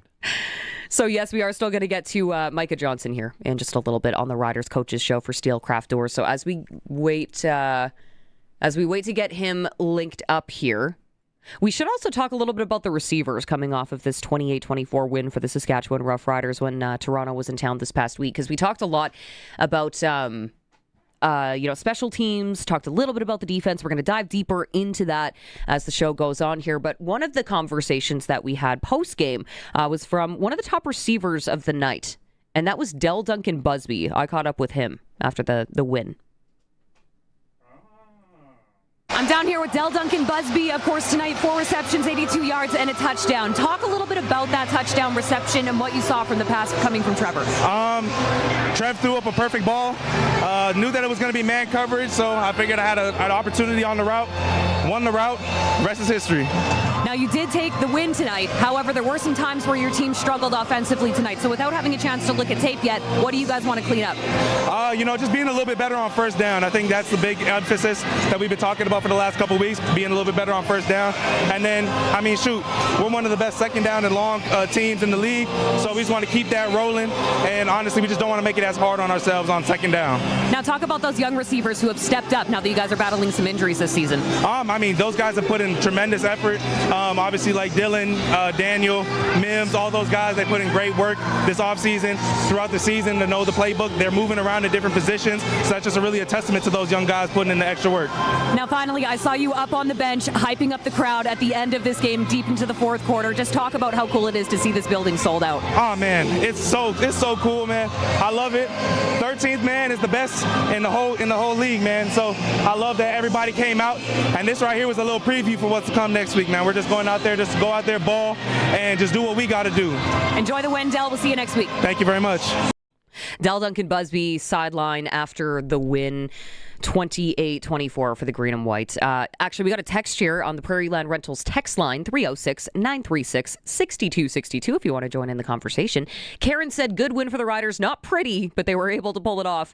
Good teams are able to do that. And yes, that was a character win. Karen goes on to say her husband has been a huge Bengal fan for decades, and so is she. And their children now. So over the moon that Dohnte Meyers has made the Bengals roster. Super happy for him. Can't wait to see him play. Who day? Yeah, never mind. Thank you for the articles about the Bengals and Meyers today. So clearly Karen saw the article at sportscage.com, which you can go read for yourself right now. And of course, we had that conversation with Jay Morrison at BengalsTalk.com earlier in the show that you can go back and listen to in podcast form. And then there's a little question here from Karen at the end. Question, Tegan was wearing a Bengals hat the other week. Just curious, also a Bengals fan? Yes, Karen. Absolutely. I'm right there with you. Yeah. I love it. I'm rocking it again today because I have to. In fact, I almost went in full-fledged Bengals gear today, but I thought I should rock a little bit of, Rider swag as well, considering they had a big win over the weekend. So thank you for the text, Karen, 306-936-6262 to chime in and join the conversation. Rose, also, much like yourself, Dave, appreciative of the explanation when it came to the CFL tragically hit collaboration, because I think a lot of people were just very confused as to what the Province of Canada thing was all about. So there you go. Now we got our case. We're set. One other receiver that I would like to hear from, stemming from the win at Mosaic Stadium for the Riders this weekend. Top receiver had an absolutely incredible night. What did you see in Keyshawn Johnson's game? 10 receptions, 146 yards, a touchdown. So a pretty good night. The one thing that I noticed that's a very good night. Sorry, I didn't mean to just gloss over your comment. That's bang on. But the one thing I noticed with Keyshawn, and maybe folks that were there would probably have seen it. I don't know if you pick it up on television as well or not. But when the Riders would break huddle, there's a lot of times that Keyshawn was with Shamar Bridges. Mm-hmm. And again, Keyshawn not only worrying about what he's got to do and what read he's got to make pre-snap, he's also helping Shamar make sure he's lined up. Now, let's face it. There was some miscommunication at times. There were, and you had to expect that, right? So the Riders going in, and one that Luke pointed out, right? It's just such a subtle nuance where an in could have become a dig route. So an in that was maybe supposed to be 10 yards turns into a bit of a 14-yard looper. The 4 yards difference in the split second that it takes to get there means that you arrive late. So the details are so intricate, and full marks to Shamar Bridges, right? Because the Riders were in a point of need when it came into this week with Johnny Johnson III missing the game on the one-game injured list. And Shamar came in, and again, there's only so much you can absorb of a playbook. Yeah, when you're there for 5 days. Essentially. And from all accounts, dove right in, said, you know what, I'm going to make myself available to play. It may not be me knowing 100% of the playbook. Yeah, I've got to know. I'm still using Google Maps to get to the stadium. That's right. Exactly, right? Like, don't forget the humanity off the field, right? Yeah. Where am I going to live? How am I going to do this, right? So all of that has to be dealt with in short order. But then also you got to dive into the playbook. And I know that Shamar, from, again, everything that I was told, was knee-deep in that playbook, going ahead, learning what he had to do and picking up what he had to. And it's only going to be better from here on out. But again, back to Keyshawn and your comment, they're breaking huddle, and the two of them are having conversations, right? And just, hey, here's what I see. Again, it's such a subtlety, and again, it's not even as long of a conversation as I've just made it out to be. But those little things, that leadership quality in Keyshawn Johnson taking the time to make sure that the offense is going to hum, is fantastic. And then he runs that out route just to perfection, right? Yeah. Sells that he's going in, then he goes out, and it seems like, everybody should kind of know that this is coming. Very similar to Tommy Stevens going to go ahead and plunge in.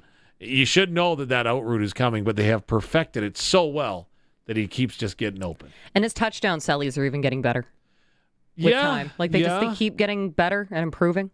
Well, I see Jamarcus Hardrick has kind of got in on the post dance, which is interesting, and nothing against Jamar. Like Jamarcus, go ahead, do you. I think it's fine. Yoshi's got the moves. Yeah. He's got the moves. It's pretty impressive. I noticed that he isn't, it used to be the big bear hug and then lift the receiver way up into the air. Oh, yeah. That's kind of stopped. I'm not sure why. Well, maybe... He almost dropped somebody on his head, though, right? I was just about to say, maybe the risk isn't worth the reward on that one. It's like when Dylan Jete got his first career CFL touchdown, and he went to go jump up into the stands and like hop over in the south end zone. He got up to it and realized, that's a little high. I'm maybe not going to do that. Yeah, that's right. Hang tight. I don't want to pull something. Yeah. And there's a lip there. There's an edge. Yeah, there's definitely a ledge. You don't want to hurt yourself celebrating. That's just, we've all heard those stories. It's happened enough. That does not need to be front page news. But I am curious, just before we hear from Keyshawn Johnson here quickly and some of the comments he made post game, Shamar Bridges, I'm glad that you brought him up because, again, very quick turnaround for him. Just brought in last week. Now heading into a massive game when it comes to your standings in the West Division, right? I mean, it's also the Labor Day Classic. There's added pressure. There's a sold-out crowd. Johnny Johnson III, though, only one game. So what happens if he does come back next week? Does that mean Shamar Bridges bumps down to the PR? Do you think that there's still space for him on that depth chart? I call that a good problem to have. Oh, yeah. Right? Like having to make your decision as to what it's going to look like, right? Mm-hmm. And I think we'll find out more. We'll find out if Johnny can get back on the field and Johnny Johnson III, if he can get back and practicing this week. But that's a great problem to have. You've got an explosive receiver like Shamar Bridges, who will have another week with the playbook under his belt. And you've got Johnny Johnson III, who's performed well thus far this season, has shown his versatility in the punt return / kick return game or whatever has been called upon. So I think it will be interesting is, again, what's that dynamic going to look like? Also the ratio, right? If you're adding an American, that means you've got to take an American off. So who comes on, who comes off? So the ratio is always going to be the one that and then you also got to, because you also got to look at the rest of your team. And, like, is Woods 100%? Because he did come off the field maybe looking a little shaken up at one point during that game. So is Woods going to be 100%?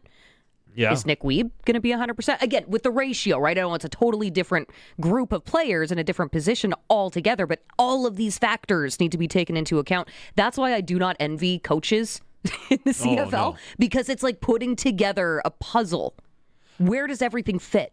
I would be very curious. The one that I'm also curious is how does James Burgess Jr. grade out? Because, again, he came in, he said, you know what, I've been watching film. Like, there's plays to be made here. Like, we could get, 4 interceptions was the number that he used. The team got 2, probably should have had 3, but maybe even had 4. But I'm throwing this out there saying that, he picked one off.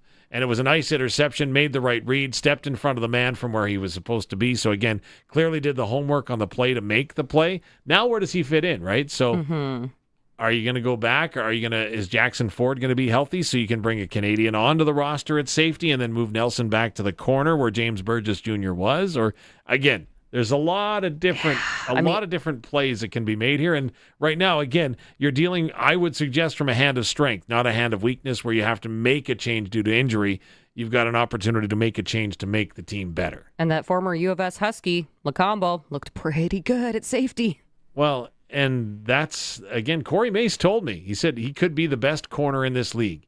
He is fast, he is smart, and he does the little things right. And, except for catching. Corey Mace's words, not mine. But again, he has fun with Nelson talking about the number of picks that you could have, right? Like he was talking to us post game, and he said, "Yeah, like the one, it hit him right between the numbers on the chest. He's lucky it wasn't a spear. Would have gone right there. He would be gone." I'm like, that's true.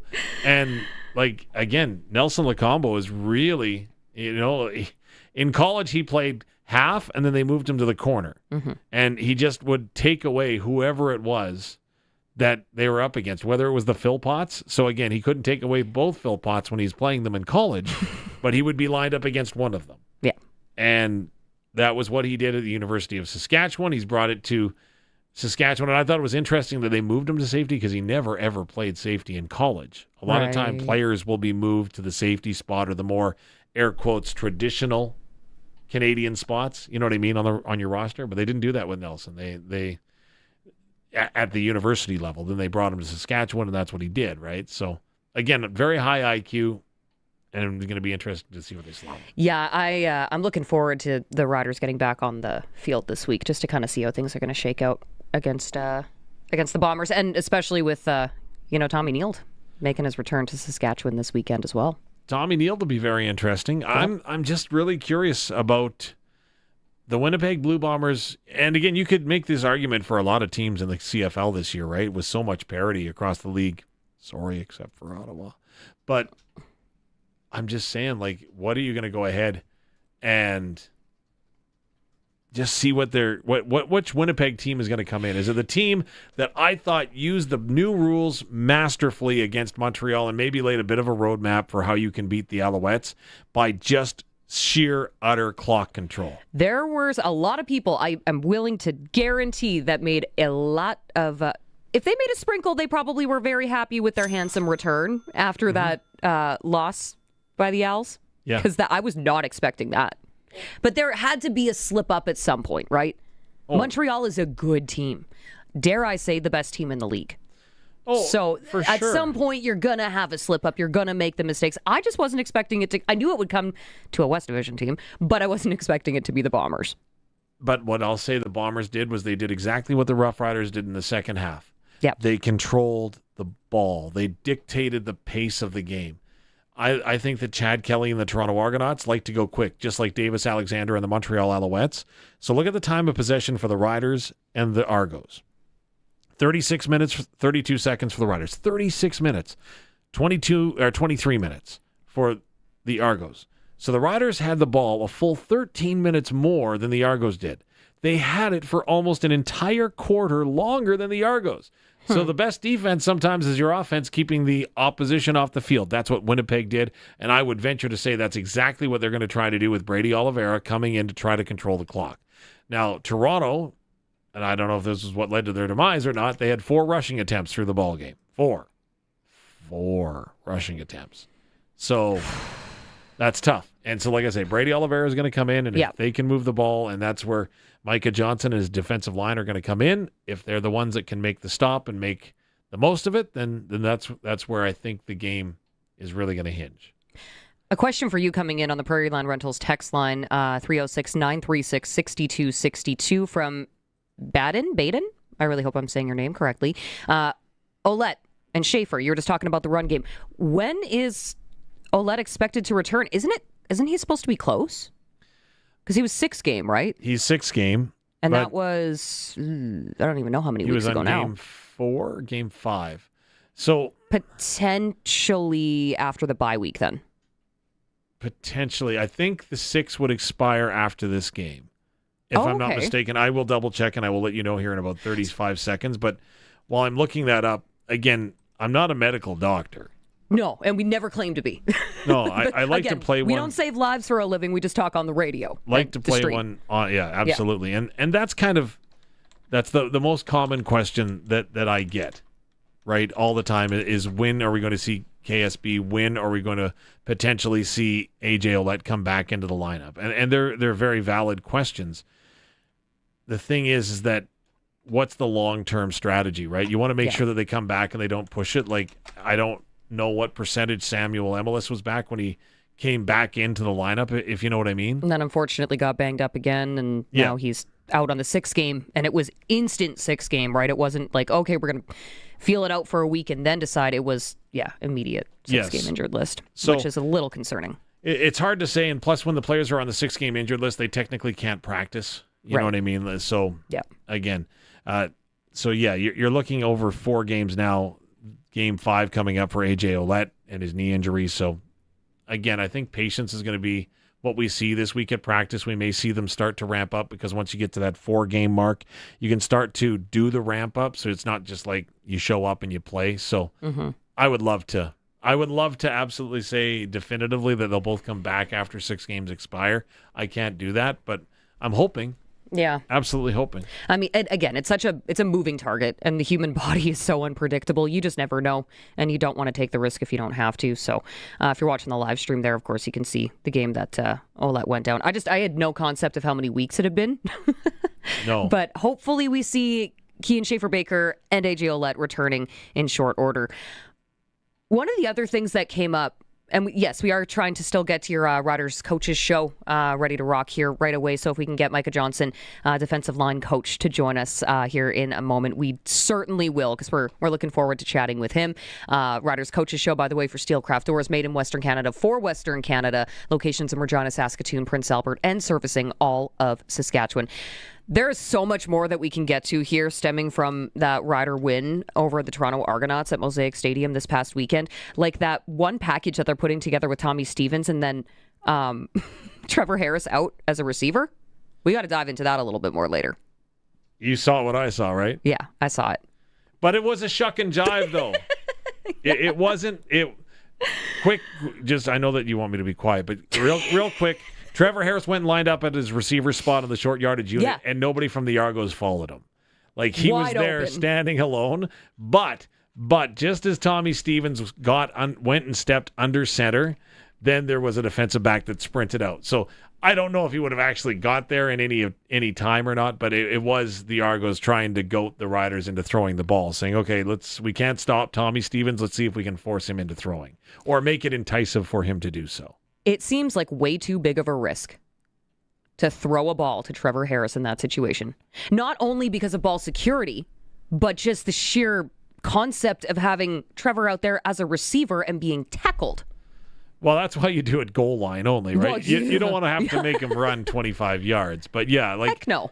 Again, it's one of those things that the Riders may go back and look on film. Again, there's no games against the Argos this season unless the Riders are playing in a crossover or unless it's the Grey Cup. But why not just pull him off the field? Why keep him out there? Because I think the simple answer is that when you have that package out, you can go tempo then, right? So say, for example, okay, Tommy Stevens goes for the 1 yard plunge, the 2 yard or 3 or 4 or whatever, right? And say all of a sudden now, instead of it being first and goal from the 5, it's now second and goal from the 4. If you have Trevor out there, you still have receivers that are in play. Yeah. So you can go tempo right away. Toronto can't make any substitutions. So then you can throw something like that. It's a pacing thing. So that's what I'm thinking it is. It prevents the opposition from going ahead. That makes sense. So he doesn't have to run all the way off the field, get to the sideline. Okay. But then Toronto can't match what you've got, right? So Trevor Harris can stand right there and do what they do. Right by the sideline. Yeah. On the goal line, essentially. All by himself. Yeah. Him and Gaynor hanging out. Yeah, just taking a break. Yeah. No big deal. Okay, that makes a lot of sense. I just wanted to make sure we brought that up before we take a break because we do need to do that right now. So we'll be back on the other side. It's the Sports Cage, and you can find the stream at sportscage.com, our YouTube channel as well. And, of course, on the mighty 620 CKRM.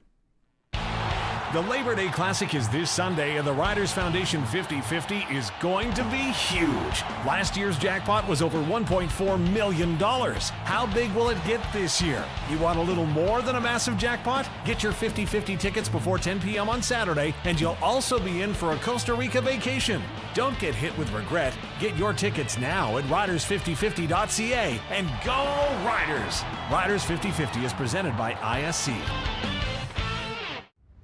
New technology, workforce pressures, and complex operations are reshaping the risks mining workers face every day. This September, the global mining safety community comes to Saskatoon for the ESA Mining Safety Conference. From September 22nd to 24th, join industry leaders for practical strategies to prevent serious injuries and fatalities, strengthen safety culture, and improve operational resilience. Register today at isasafety.cim.org. Hello? Wanna play a game? Not really. I'm trying to get... What goes up, but not down? My garage door. I'm late for work and waiting for the repair guy. You can manually open it if you pull the... Yeah, I know, but I need it fixed, and I'm not gonna get out of my car and pull the rope 8 times a day. Call Busy Bee Doors. They can fix or replace any commercial or garage door. I was just excited I found someone who still has a landline. Oh my God. Busy Bee Doors, the garage door specialists. What's going on in the markets? When is the right time to invest? What should you do with your money today? When Linda had questions, she talked to Brian Golly. He's always well prepared and has answers for us. We take it as gospel, and he's led us down the right path so far. You don't have to plan your financial future alone. Call Brian Golly of Smart Investing Solutions. 306-546-2533. We would recommend Brian anytime, and we would recommend him to anybody. For 70 years, Freeze Tallman has been more than a building supplier. It's been part of the community. Family owned since 1956, Freeze Tallman is proud to grow alongside the families, builders, and businesses they serve. This milestone is about more than time. It's about trust, hard work, and relationships built to last. Thank you for being part of the Freeze Tallman story. Visit freezetallman.com. Freeze Tallman. Locally owned, family grown, rooted in our community for 70 years. The Sportscage Clutch Performer for Keln Solar. Thinking about saving money by using solar power? Keln Solar is a local family company that can put solar panels on your home, business, or farm. KelnSolar.com. Clutch Performers with Tegan, Dave, and Curtis. I'm going to go first here. We were talking Blue Jays a little bit earlier, and I wanted to talk about their new Hall of Excellence at Rogers Centre. So essentially, all 11 members of the old level of excellence were carried over, and then they just had their new first inductee as part of their, 50-year celebrations with the Toronto Blue Jays. So Buck Martinez is about as fitting as it gets for their most recent inductee. I mean, he has been part of the Blue Jays organization for 5 decades as a player? 44 years. 44 years. Dang. Because he was a catcher, broadcaster, manager, ambassador. He did it all. Yep. He did it all. So he joined 1981, played 6 seasons, moved into broadcasting in 87, and then, of course, called his final game in the World Series, Game 7 last year when Toronto was in it. The part that stuck out to me was the story where they told him, hey, you know what? Next year you're not playing for us. But we've got this opportunity with one of our broadcast partners that is looking for somebody, and we think that you'd be really good at it. And so he balked. No, there's no way. If I'm not playing, I'm playing next year. Went home and talked to his wife, and she said, I think you should call him back. So he did, and that's how the broadcast journey began for Buck Pierce. You mean Buck Martinez? Buck Martinez, yeah, sorry. Buck Pierce, yeah. Way to go, Dave. No, you're good. When he was very emotional, and I thought this was kind of cool. I grabbed a clip here to play, just in his honor as he wrapped up his speech with the iconic Buck call. And as always, and for one last time, swing and a drive. Get up, Bug, get out of here. I'm gone. Isn't that so fitting? Gave me goosebumps. It does, again. I know. Well, and Buck Martinez is one of those broadcasters who I will always appreciate. He is just so good at what he did. And it's kind of weird not having him on the panel anymore, or on the broadcast anymore. No discounting the work that they're currently doing. But it's just, it's odd. It's odd not having him on there anymore. One more quick Buck Martinez story for you. He was at the Saskatoon Sports Dinner a couple of years ago. And so he came out. And so, again, it's all on the guests. Sometimes they're very shy and you don't know that. Like, they'll tell their stories, but it's very hard for them to go and meet the public. Mm-hmm. Buck Martinez held up the dinner, going and visiting with each and every table, thanking them for coming. And there's like almost 3,000 people that are in attendance at the dinner. And Buck took it upon himself. He said, if these people are kind enough to come out and see me, I'm going to go and see them. Oh, that's cool. So he's Martinez. Just like a salt-of-the-earth good guy, too. Yep. That just adds to it. Well, congratulations to Buck Martinez. That's my first Clutch Performer. I got one more before I throw it over to you. Tennessee football. They're going to be honoring Dolly Parton. And it's pretty cool. All throughout this season, they're going to be rocking these very special stickers on their helmets. And it's essentially a commemorative butterfly helmet sticker. Every player is going to rock one of these. And it's because they call Dolly Parton the Queen of East Tennessee. So it's a little butterfly in yellow or orange. I can't remember. Anyway, it says Dolly in the center of it. So I thought that was really cool. Of course, Dolly Parton passed away last week at the age of 80. Grew up, a couple hours, maybe an hour away from Knoxville, and had a relationship with Tennessee. Most notably performed Rocky Top with Peyton Manning. Yes, in 2023. I forgot about that. Totally. Oh, I wish I would have remembered that. Oh, I wish I would have grabbed the clip for Curtis. That would have been fun. But yeah, Dolly Parton being honored by Tennessee football. I thought that was pretty dang clutch. Yeah, absolutely. You know what? I'm going to go off the chart with my clutch performer. Okay. All right. I was going to give it to Oscar Chapman. He had a heck of a ball game. And got a tackle. Yeah. Made a great play in drawing the entire, at least one of the members of the Toronto defense offside on a field goal attempt. But I'm going to go with, I loved the junior cheer team at the Riders. They had over 300 kids out on the field because it was kind of the family day, right? It was the carnival atmosphere, so they had juniors all over the place, from photographers to a young lady singing the anthem to over 300 junior cheerleaders out on the field. So, piggybacking off that, shout out to Coach Courtney Odolin Acapo, because she was trying to corral 300 kids on the field and trying to teach them all the routines and everything. And, of course, the rest of the Play 92 Rider cheer team. They did a fantastic job. It was pretty cool. Yeah, and I know a couple of those youngsters were actually children of Rider coaching staff members, so that was pretty cool. Wasn't Corey Mace's kid a part of it? Yes, she was, and I believe that Mark Mueller's daughter, who read the starting lineup, was also part of it. So. Oh, that's cool. So, yeah, it was that's cool. A fun one. And you know what? That's something you'll never forget, the time that you got to go ahead and perform and do the performance. Like, getting all the kids out at halftime was an amazing accomplishment in itself, so you didn't use all 16 minutes just getting everybody on the field. So it was fun. So good on you. Good on the kids for learning the routine during the summer. So that was pretty neat. Yeah, that's pretty cool. Pretty clutch, if you ask me. I think that's it for our clutch performers, unless we're missing anybody. Backgammon says we're good. Cool. Your clutch performer. Oh, and if you're watching the stream, we got a picture of Dolly Parton up on the stream right now, and a look at that sticker that Tennessee football is going to be rocking on their helmets this season. It's a pretty cool way to commemorate her and, have her memory living on. So that's pretty sweet. Football brings us together. It's nice to see. Your clutch performer is always brought to you by Keln Solar. They can help with your livestock operations. Book now your solar quotes for your home, farm, cabin. Save money with the local company. That is Keln Solar in Lumsden. I do also want to quickly mention here the Saskatchewan Roughrider Foundation 50/50 is now underway with an early bird prize, a new one up for grabs this week. There's a different one every single week. Of course, if you buy your ticket, you're in for the massive 50/50 jackpot. What was it last game? Game? I don't remember for game. I remember last Labor Day, it was about 1.3 mil, I think it was. That'd pay for a nice vacation. Oh, yeah. That'd be pretty cool. So if you want to get in on not only the grand prize, of course, which is half the jackpot, the early bird prize is up for grabs this week. And yes, I did not misspeak. Prizes, multiple. $1,000 co-op gift card. That's good. 3 people are going to be winning that. And then there's also another prize here. So the deadline for the co-op gift cards, Thursday at 10 o'clock. Make sure you get in on it before then. And then there's also Costa Rica for 2. So that is a package. Return flights to and from Liberia. You also get 7 nights at Planet Hollywood, all inclusive. So the food, the drinks, everything, all in there. Or you can take $9,000 in cash. So you have an opportunity to win a $1,000 co-op gift card, a trip for 2 to Costa Rica, or $9,000. Get your tickets before it's too late. The second prize, by the way, the Costa Rica all-inclusive package, deadline is Saturday at 10 p.m. And I think I just said Costa Rica about 4 different ways. Is it Costa? Tomato, tomato.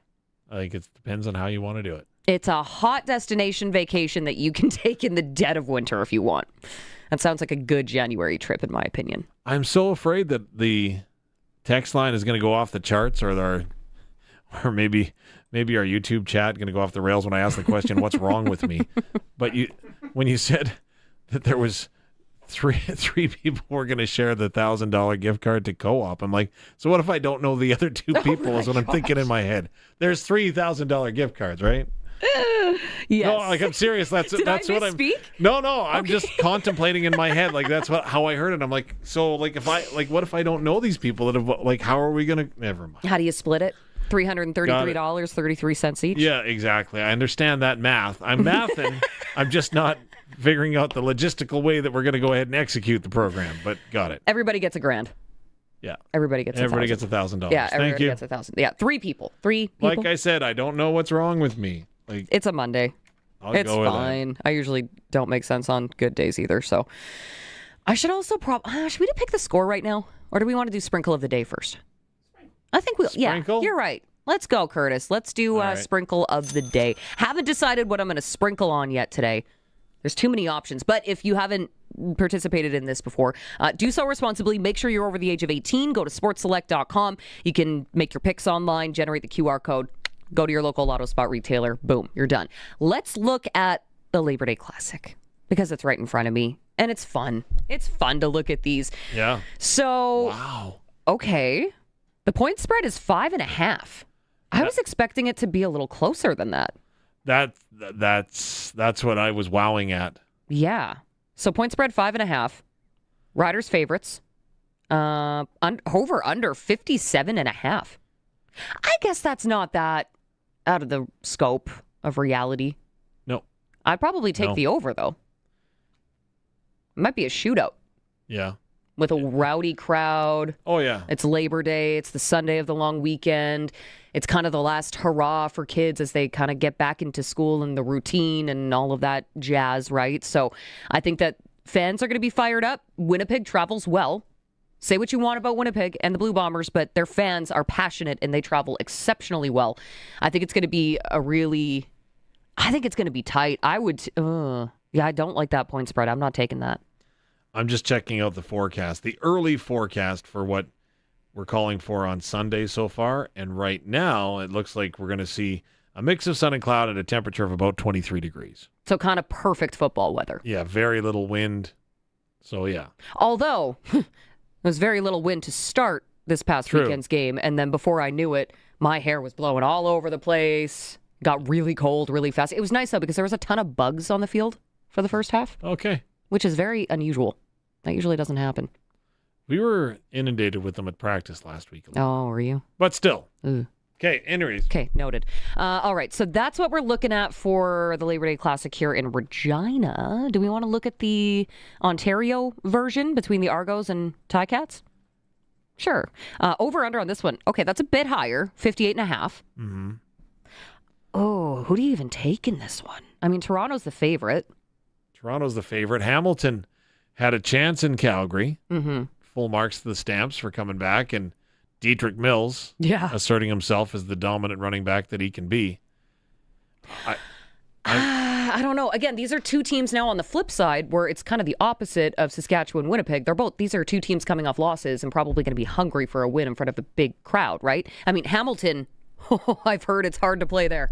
It's not easy, and the two teams did play 2 weeks ago in the driving rain that Toronto won. So I'm taking Ticats on this one, I think. At home, it's hard. It's hard. Mm-hmm. It's hard not to pick the home team on Labor Day, I've found. Yeah, I think that crowd is going to be loud. They're going to be obnoxious. And I just don't have all the faith in the world in the Argos right now. How about Calgary-Edmonton? Edmonton, a 1-point favorite on the road. This one's going to be fun. I got to take Edmonton, though. I do. I mean, listen, VA's been looking good. If he's back. If he's back. This line will change when we determine he should be back next week, though, right? Yeah. He's trending in that way. Never say never, right? Yeah. I'm just checking to see if he has his status updated. Yeah, they won't.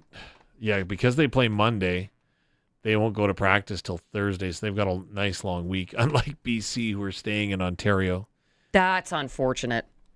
They're actually talking with the Lions crew last weekend when we were in Vancouver. They're pretty excited about it. And really? They said, we kind of did this thing for Kelowna when we were there. We just hunkered down in Kelowna for a week and a bit and played a couple of games. It worked out well. It was fun for the whole crew. So they've been there, they've done that, and they think that'll be more athlete friendly, not to have to go ahead through 3 time zones. Well, yeah.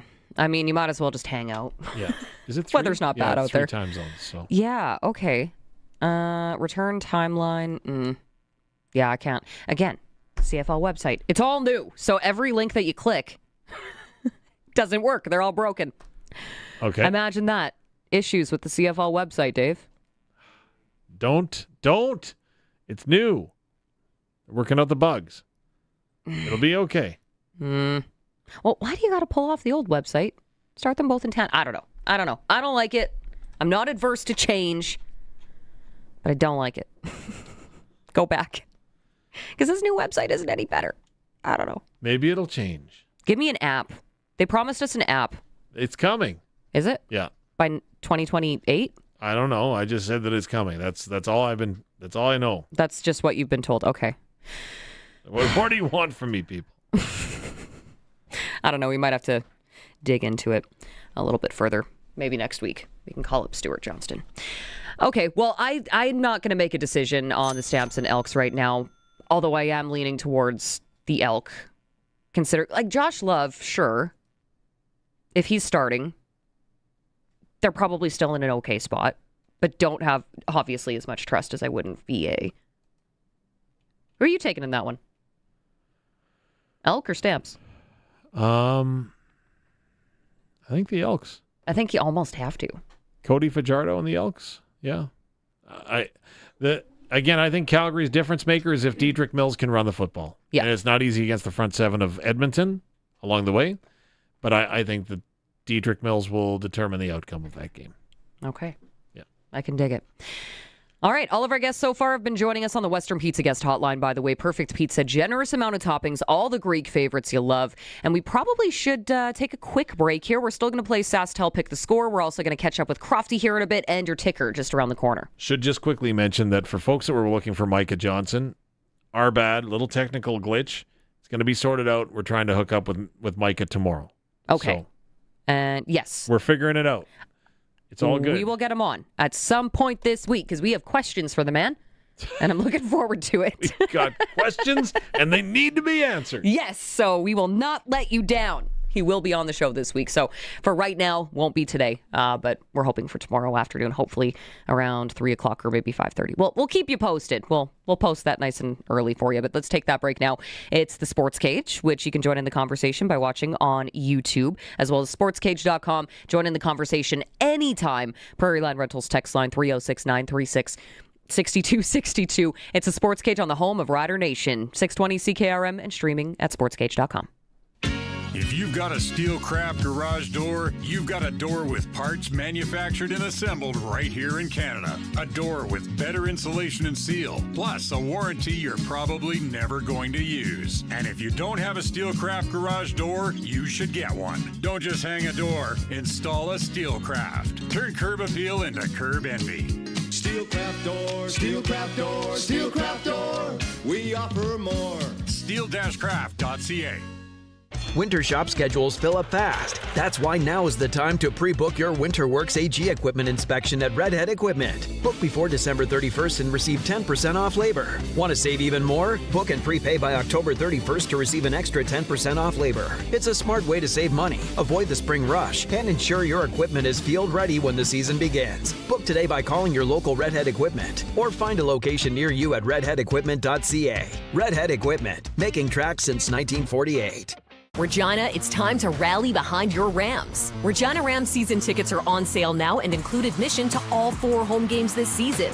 Every ticket helps support student athletes who are proudly representing our community, balancing classes, training, and competition to perform at their best. Bring your family, bring your friends. Wear your green and get ready to make some noise. Support the next generation of Rams and experience every home game moment. Get your Regina Rams season tickets today at cougarsandrams.com/tickets. Get it hot, get it fast, Western Pizza. What should I make for supper tonight? Burgers? Nah. Pasta? Out of sauce. Tacos? I don't need groceries. Maybe I could actually cook? Yeah, let's not get carried away. Let Western Pizza handle it with mouth-watering pepperoni, smoky ham, crispy bacon, loads of melty cheese, and don't forget the ribs, lasagna, or delicious souvlaki on the side. Dine in or take out today. Get it hot, get it fast, Western Pizza. It's time for the Sports Ticker, brought to you by Extreme Hockey and Sport, 1425 McIntyre Street, the Cooperator Center, Moose Jaw Temple Garden Center, and online at extremehockey.net. Not exactly a busy night for local sports here in the province. When I say that, I mean there's essentially nothing going on. So I will tell you 12 games on the slate in Major League Baseball. Toronto Blue Jays, not one of them. After a little bit of a rocky stretch last week, they got a sweep over Seattle this weekend. So they're facing the Guardians this week. That's a big one for them in the standings, right? Because they're chasing them for that final wild card spot right now. So if they were to If they were to sweep that series again, that would be huge for them in the standings as we're now heading into the month of September, which is crazy to think playoff baseball is going to be here before you know it. Let's go. Sportscage. Oh, no. Sorry. A couple other things really quickly here. 28 Canadians have cracked rosters in the NFL. I don't see any on this list from Saskatchewan, but there are certainly a couple of names worth noting, like Curtis Rourke, who is with the Riders. He's got negotiation rights with the Riders, but he has cracked the roster with the San Francisco 49ers. And then not a Canadian, but a former Rider, Grey Cup champion, Dohnte Meyers, also on the 53-man when it comes to the Cincinnati Bengals. All right, I think that's pretty much everything that we wanted to cover here, other than the Sportscage.com poll. Should pro athletes be able to request a trade without waiving their no-trade rights? Vote. Go to sportscage.com and let us know what you think. I'm curious. That is the curiosity. I will give you the latest update right now as we speak. Right now, 68% say no. Once you ask for a trade, you are breaking your contract. Okay, I can dig that. As I honestly don't know.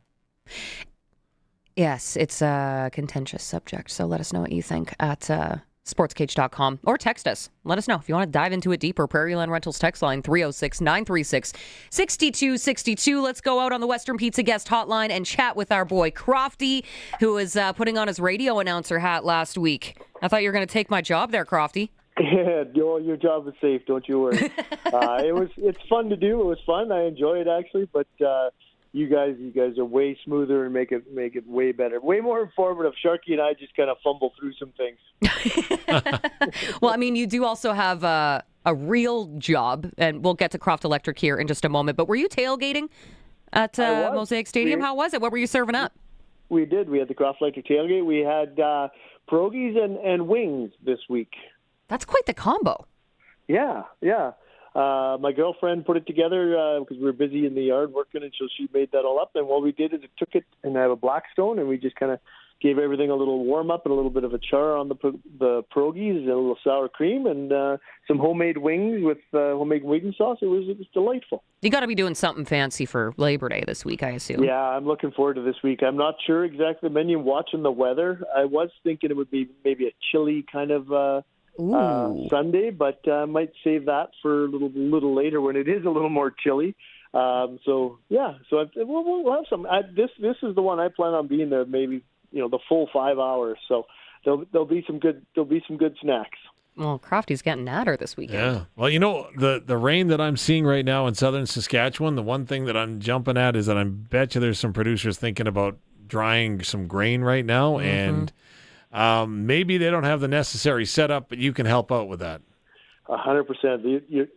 This rain is going to shorten some guys' harvest time in the field for sure. I'm sure they were hoping to be in the field all last weekend, and today again a rain, so that means there are probably 2 or 3 more days that they're probably going to lose a week by the time it's said and done. So yeah, get us out. Let us help you with that. Even bin fans, bin fan setups. We can still get out and help get some things put together. And make something do. Best to get us out early and let us build that service a little bigger, because a lot of those grain dryers and those bin fans draw a lot of power. So we're going to need a bigger service and stuff like that. But there is stuff we can still do, and we can help out and get ahead of that. Yeah, for sure. Well, and I mean, harvest is a very busy time of year, and no time can be wasted. When it comes to your preferred customer program, I'm sure that's super important for producers or really anybody to make sure that they're signed up for that, because, you get bumped to the top of the list, and there's even some prizes in it for you right now, if I'm understanding this right. Yes. We're running a promotion. If you join the Preferred Customer Club, we're going to do a draw for $100. Words are hard today, apparently. Home Depot gift card to help get that renovation going for you. So it's a $100 Home Depot gift card. We're going to draw it. I think we draw it. I should know at the end of this month, so it's coming up right away. August 31st. Yeah, today. Yeah, so today. We should have drawn it, I guess. I got to get a hold of Amy.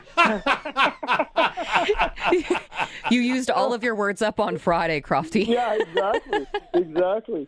But yeah, and you're 100% right. During that Preferred Customer Club or membership program, it lets us get out, get to know your electrical system, get ahead of some of those problems. and really, save you money by us being more cost effective when we do get to your business, your farm, your home, whatever it is, even the cabin. The more we know about your electrical system, the more money we can save you in the long run. Oh, we all love saving money. All right, Crafty, remind us, how do we get in touch with you? Check us out on the web, www.croftelectric.com. We have a contact us on there. We have a link to our preferred program. We also have a link to apply for a job because we are looking for more people as well. Then follow us on the socials for those same reasons. Keep up to date on these specials and all the things. And maybe I got to check out our own socials so I'm more up to date. And then the best and quickest way is, of course, to call 306-586-1333. Oh, love that. Do it right. Do it once. Call them up. Crofty at Croft Electric. Appreciate the time, buddy. And we'll touch base a little later on this week. Sounds great. Have a great show. Well, thanks, buddy. You too. Well, I guess he's not going to have but you know what I mean. No. He might. I don't know. He's going to make a draw right now. Okay, let's take a break. We got news coming up. This is the Sports Cage on 620 CKRM and streaming at sportscage.com. Gordon tells us why he called Brian Golly of Smart Investing Solutions. Well, actually, we heard Brian's commercial on CKRM, and at the time I was just retiring, so I was looking for a financial advisor.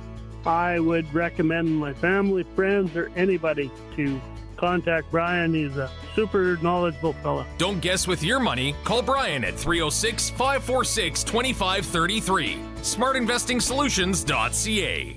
Cal, are you all dressed up in work clothes? You look surprised. Very surprised. I mean, you got the coveralls, boots, hat, gloves. It's harvest season, straight guy. Wanted to get dressed for the part. Cowtown has everything I need, too, to wear for the season. Really? What are you going to harvest? Remember that garden I planted? You mean the garden that I planted for you? Yeah, that's the one. I just want to look good while I watch you do all the work for me. But I'm not dressed for gardening. It's called Harvestin' Straight Guy. Look, maybe you just need to get to Cowtown. They have the jeans, the boots, the shirts, and the hats. They have everything you need. Well, that is true. And when you're working hard, you gotta make sure to stay hydrated. So bring a big drink of water. For me. I get thirsty watching you work. In town, out of town, for all your Western wear, it's gotta be Cowtown. Shirts and hats, boots and belts, and over 7,000 pairs of jeans. Cowtown Canada on Facebook. Cal, what happened to your garden? Everything is stripped bare. Yeah,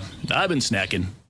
Plan for success in 2027 with help from the Co-op Grow team. With the latest on-farm technology, our agronomists will work with you to gather and interpret soil samples, analyze data, and gain more insight into your fields. We offer local expertise and trusted advice to help you plan your inputs and prepare for the unexpected. Get ready to make data-driven decisions with Co-op Ag Zone Field. Make a successful 2027 crop plan to meet your field's potential. Talk to your Co-op Grow team today. This is 620 CKRM Regina, the voice of Saskatchewan, a Harvard media station, streaming everywhere at 620CKRM.com. The news is brought to you by Crestview Chrysler Dodge Jeep Ram, home of Saskatchewan's biggest selection of Ram trucks and Jeeps. CrestviewChrysler.ca. News is brought to you by Echo Sound in Fort Capel. Stay connected with a new cell phone from Echo Sound, your SaskTel authorized dealer. Call 306-332-6711. It's a 5 o'clock. A good evening, mostly cloudy and 17 degrees in Regina. I'm Will Mansick from the SAS Today newsroom with 620 CKRM News. More care and more help is coming to Regina General Hospital's neonatal unit. The hospital says 3 beds are being added, bringing the unit's total up to 28. This is part of an $8.32 million investment by the Saskatchewan government. More than 17 full-time positions will support the added capacity. The Hospitals of Regina Foundation is providing $800,000 for specialized technology and equipment. The Saskatchewan Health Authority says the beds are scheduled to become operational in early September. It was an extremely wet weekend in southern Saskatchewan. On Sunday alone, more than 40 millimeters of rain fell in both Estevan and Regina. Golf ball size hail also was reported yesterday afternoon around 3 in Estevan. Environment Canada says a tornado was reported around 4 o'clock Sunday afternoon just south of Merrifield. And a separate tornado was also reported near Kelso. That one hasn't been confirmed, though. The Bank of Canada will be grappling with fresh tariff headwinds facing the economy as it prepares for its next interest rate decision on Wednesday. Canadian press reporter Michelle Zadikian says the central bank has held its benchmark interest rate steady at 2.25% in 6 straight decisions, and most economists don't expect it to change its stance. Tony Stilo of Oxford Economics says he doesn't think the new tariffs will be enough to push Canada into a recession, but he believes the central bank will want to wait and see how the duties are affecting the economy before adjusting its key lending rate. BMO chief economist Doug Porter says he expects the central bank will keep rates steady for the rest of the year, but monetary policy makers might lean towards lower rates if the economy shows signs of buckling. Sega will remain Saskatchewan's exclusively licensed online gaming operator until at least September 2029. This comes with new changes to a long-standing agreement between the province and the FSIN. The amendments also approve a gaming center pilot project on the Flying Dust First Nation near Meadow Lake. The site could feature up to 49 slot machines as part of a larger proposed commercial development. In addition, Sega's provincial slot machine allocation will also increase by 49. And Saskatchewan residents can resume pruning elm trees tomorrow as the province's annual ban ends. The restrictions run from the beginning of April through August to help prevent the spread of Dutch elm disease, which is carried by elm bark beetles. That's 620 CKRM News. Read more stories from around your community and around the province at sastoday.ca and 620ckrm.com. Your weather is next. Matt Fisher here, General Manager at Crestview Chrysler. You know, our staff here is the best in town, so anytime they're ready for a new vehicle, they get the best price. For a limited time, we're giving that same discount to you. And you know what that means. You pay what we pay. We got a huge selection of Ram trucks, Wranglers, Durangos, Pacificas, and everything in between. If you're shopping for something new, this is officially the best time to stop in and see us. Don't miss employee pricing at Crestview in Regina. Come on. What happened? Broken strings again. That's the third one this summer. Maybe the beach doesn't like your solos, man. Hey, man, while you're changing that up, we're going to head to Echo Sound, your SaskTel authorized dealer. Get connected with SaskTel Internet, Max Stream TV, and the latest cell phones. Laptops are in stock at great prices, and once they're gone, prices are going up. So now's the time to buy. Echo Sound, your SaskTel authorized dealer in Fort Capel. EchoSound.ca. Weather for Next Gen Coatings. Spray coatings for truck bed liners, rocker panels, and more. Same company, new name. 1865 McCarra Street, Regina. And Kevin's Marine. Make the most of summer with a boat or pontoon from Kevin's Marine in Fort Capel. kevinsmarine.com. In your precision weather forecast tonight, clearing a low of 9. Tomorrow, mostly sunny, a high of 22. Tomorrow night's low, 10. Wednesday, mostly sunny, a southeast wind between 25 to 40, gusting up to 45, a high of 25. Thursday, some isolated showers, a high of 27, and Friday, sunny, a high of 28. Around the province at this hour, Saskatoon 18, Swift Current 19, Assiniboia 19, Broadview and Moosomin 16, Yorkton and Melville 17, Estevan 18, Weyburn 17. Right now in Moose Jaw, it's mostly cloudy. There's a northwest wind of 54, gusting up to 70, and it's 21 degrees. In Regina right now, it's mostly cloudy. There's a northwest wind of 33, gusting up to 45, and it's 17 degrees. For more local news that matters to you, subscribe to the daily newsletter at sastoday.ca. For over 40 years, you've known them as Regina's trusted vehicle protection specialists. Now they're introducing the next gen of coatings. New name, new level of protection. They're now Next Gen Coatings. 3 generations of their family have served your family, and that hasn't changed. Same owners, same commitment, ready for the next gen of truck beds, rocker panels, trailers, bumpers, and running boards. The company hasn't changed, just the name. Next Gen Coatings. 1865 McCarra Street. The next gen starts now. This is the year to own the boat of your dreams. At Kevin's Marine, discover legendary Lund boats, built for a lifetime of serious fishing and family fun.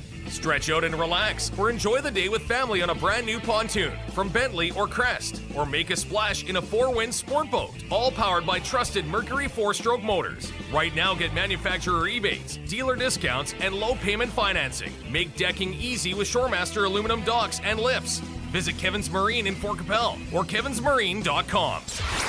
Broadcasting from Century Studios in downtown Regina, Harvard Media presents The Sports Cage, where Saskatchewan comes to talk local sports. Be part of the show. Call 1-866-767-0620 or text 306-936-6262. The Sports Cage. Streaming at sportscage.com, our YouTube channel, and on the radio at 620 CKRM.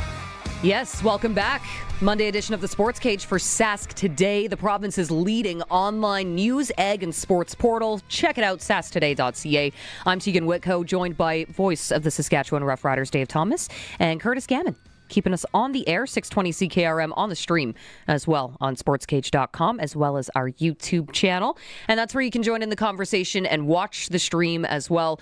You can also text us anytime on the Prairie Land Rentals text line, 306-936-6262. And that's also what you can text right now, because we're playing Pick the Score right now as we chat with Darian Durant. Make sure that you text us your score prediction for the Labor Day Classic at Mosaic Stadium. Riders, Bombers this Sunday. What's the final score going to be? Text it to us, 306-936-6262. You get a chance to win a $200 SaskTel gift card if your guess is the closest to the final result. Plus, you can win some tickets to the next Rider home game. Just for playing, you win those tickets. So text us again, the score and your name. Don't know how to award the tickets if we don't have your name. So 306-936-6262. But now, without further ado, let's get into it with doubles. It's time for Double Talk with Saskatchewan Roughrider legend Darian Durant. Double Talk is brought to you by Dutch Agriculture. Inspect your openers now with Dutch Agriculture's On Farm for You program, so you're not caught off guard in the spring. Darian, it's a great week here in Saskatchewan heading into the Labor Day Classic. But let's not get too far ahead of ourselves here. Let's start with last week. Big win for the Riders. Week 13, comeback win, character win. What did you see differently between that first half and second half? Well, I would look at it as a character win for sure. I mean, Chad Kelly came out hot, and I was a little concerned early on. There were some questions about this Rough Rider secondary, and they had given up a ton of yards over the previous few weeks. So for Toronto and Kelly to come out hot, I was a little concerned. But just resilience of the Riders. They gave up a ton of big plays, but offensively, they didn't let it get to them. They came back, they answered every score, and then ultimately in the second half, outscoring Toronto 13-2 in the fourth quarter. They just basically put the nail in the coffin. So, they started off slow, and that's why the game is 4 quarters. It's an entire game. You have to keep the intensity the entire game. But they started off slow, but they were able to close in that fourth quarter and get a huge win at home. So, as Tegan, and you kind of mentioned there, Darian, what changed Chad Kelly's effectiveness? Was it the defense? Was it the fact that he got hit hard and was shaken up a little bit in the game? Is it the fact that Toronto decided to run the ball 4 times in the contest? What was it?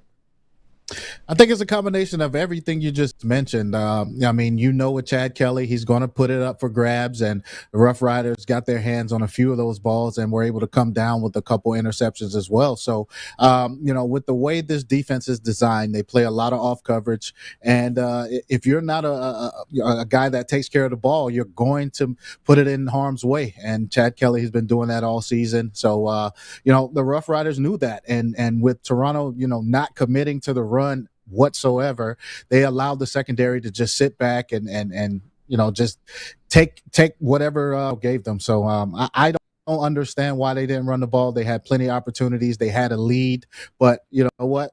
It's not for me to judge. I think it was a bad decision, and I know they regret that on that flight back home. So from a quarterback perspective, Darian, when you see that defense turn around in the second half, how much confidence does that give you on the offense? How does that adjust a mentality, after you maybe didn't start the game the way you wanted to? Yeah, it's about momentum, especially at home. You get the crowd involved. When you start off slow and Toronto scoring touchdowns, the crowd gets a little quiet.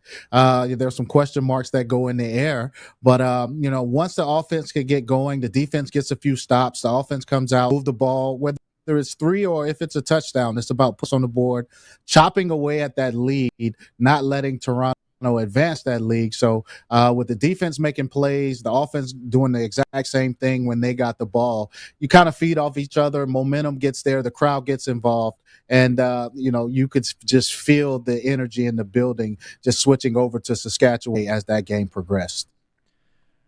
You got to give credit where credit is due. And the Riders were behind the entire game up until they took the lead with just under 3 minutes to go. But Darian, explain this to me, because I thought it was very patient play calling from Mark Mueller, sticking with the running game. The Riders ran for 124 yards. Quali Conley, 10 carries for 78, so a 7.8-yard average. Look at my math skills coming in handy there.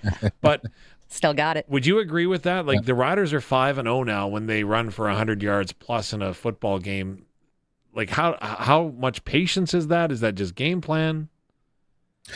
I think that's the key to success in the CFL. If you ask me, I think it'd be interesting if you go back in history and you look at the teams that rush for 100 yards, how many of those games do they win? Because from my understanding and my 12 years in the league, it's a very, very high. I'm talking about 70 to 80% of the time you win when you can run the ball. You control the line of scrimmage. You control down and distance situations. It's so much easier to throw.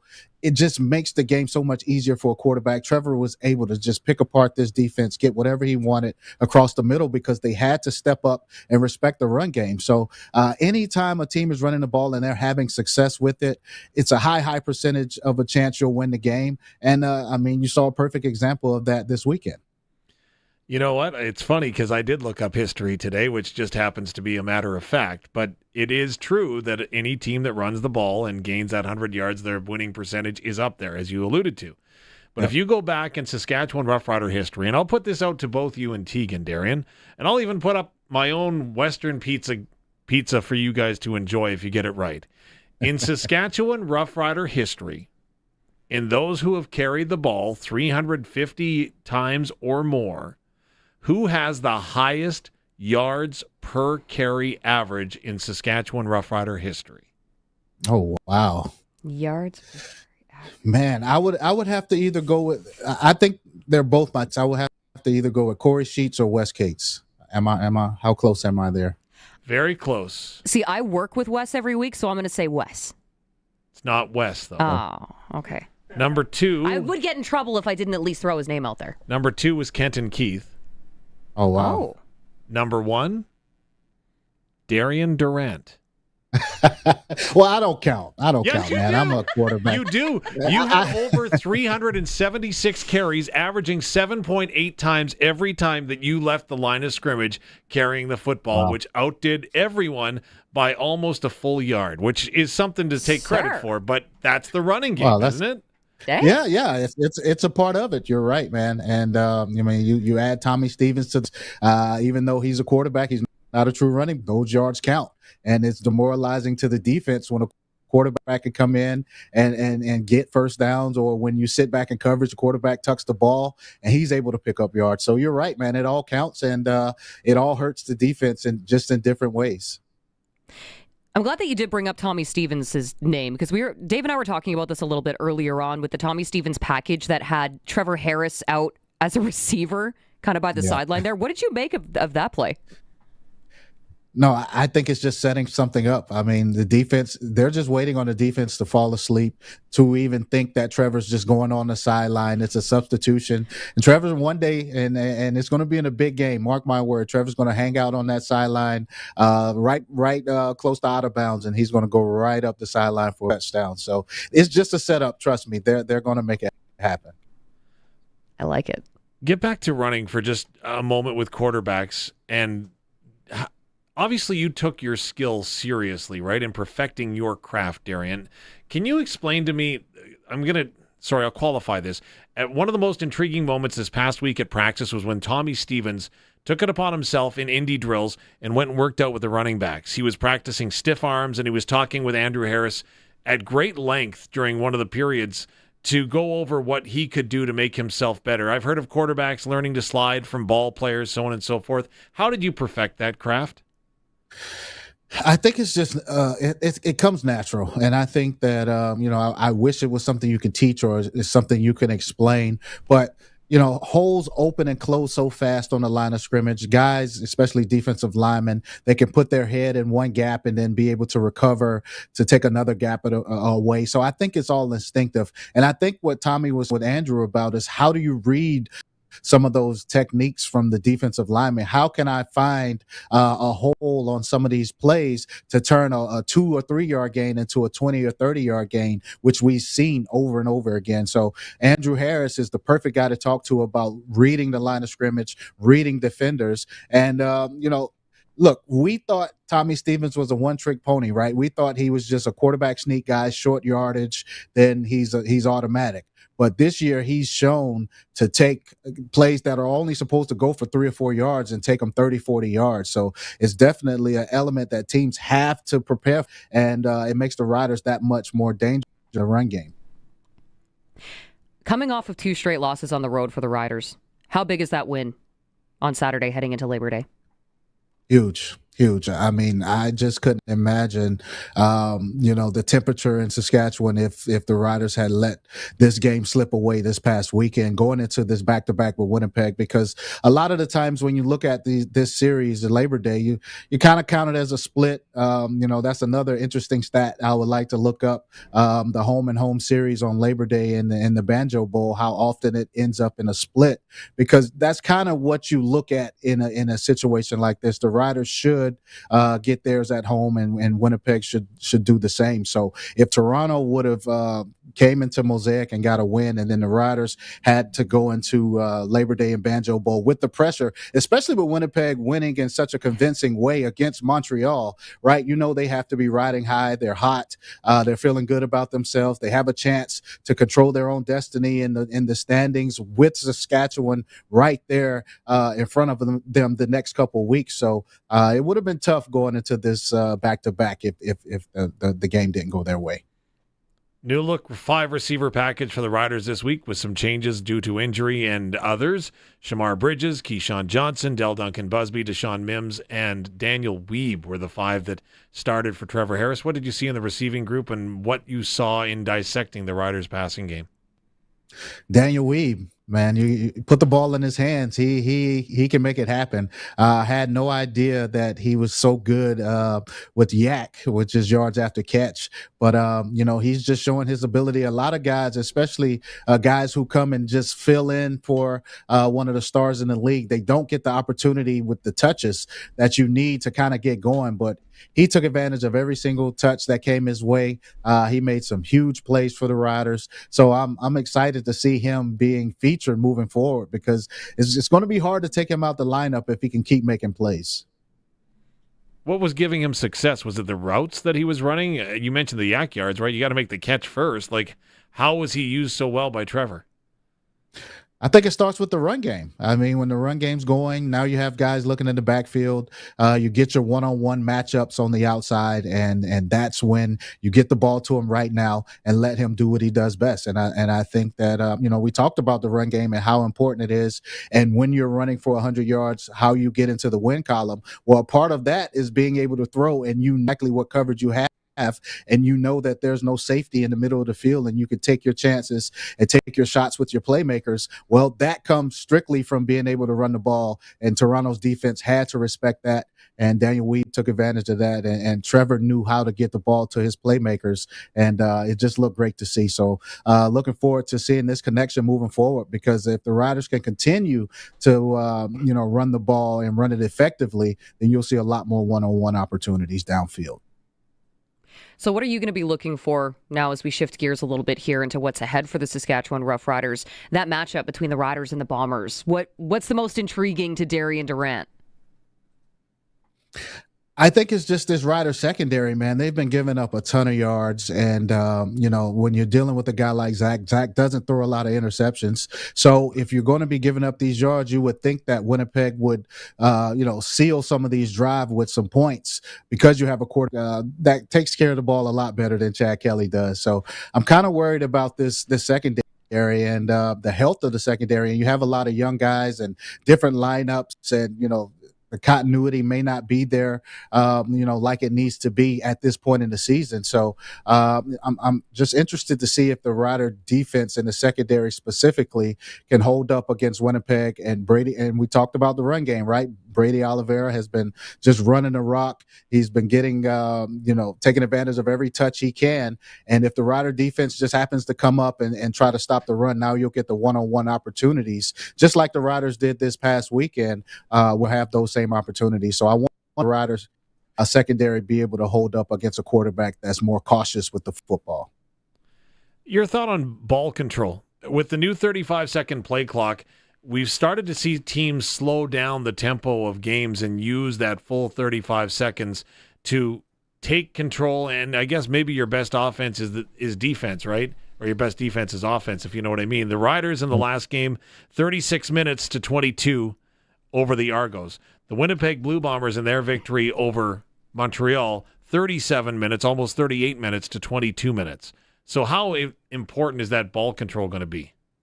Yeah, I mean, you wouldn't think that 15-second difference would be so of a factor in these games, but the stats tell the tale. You just you said it, right? I mean, it's huge. And if you have an effective run game, you can get 4 to 5 to 6 yards on first down. You put yourself in a second down situation. You're almost guaranteed, or you're not guaranteed because that's such a strong word, but you have pretty good odds at getting a first down if you're in second and medium situations. And when you can continue to get first downs, you eat the clock, you wear out defenses, and time of possession is such a huge factor in winning games as well. So you can see with the 35-second clock that teams that are able to run the ball on first down, who can, get in second and manageable situations, they're able to control the game, and they're able to win these games pretty handily. It's going to be a fun contest at Mosaic Stadium this weekend, Darian, but I got to ask you about your career and your favorite Labor Day memory.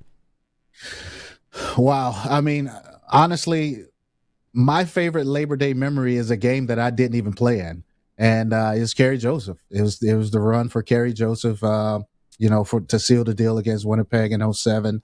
It was just my first time being dressed, feeling the electricity of the stadium, the atmosphere, fans coming from Winnipeg over to Saskatchewan, filling the stadium. It was just a crazy environment, a crazy experience for me. And, that was special, man. And, I'll never forget that play.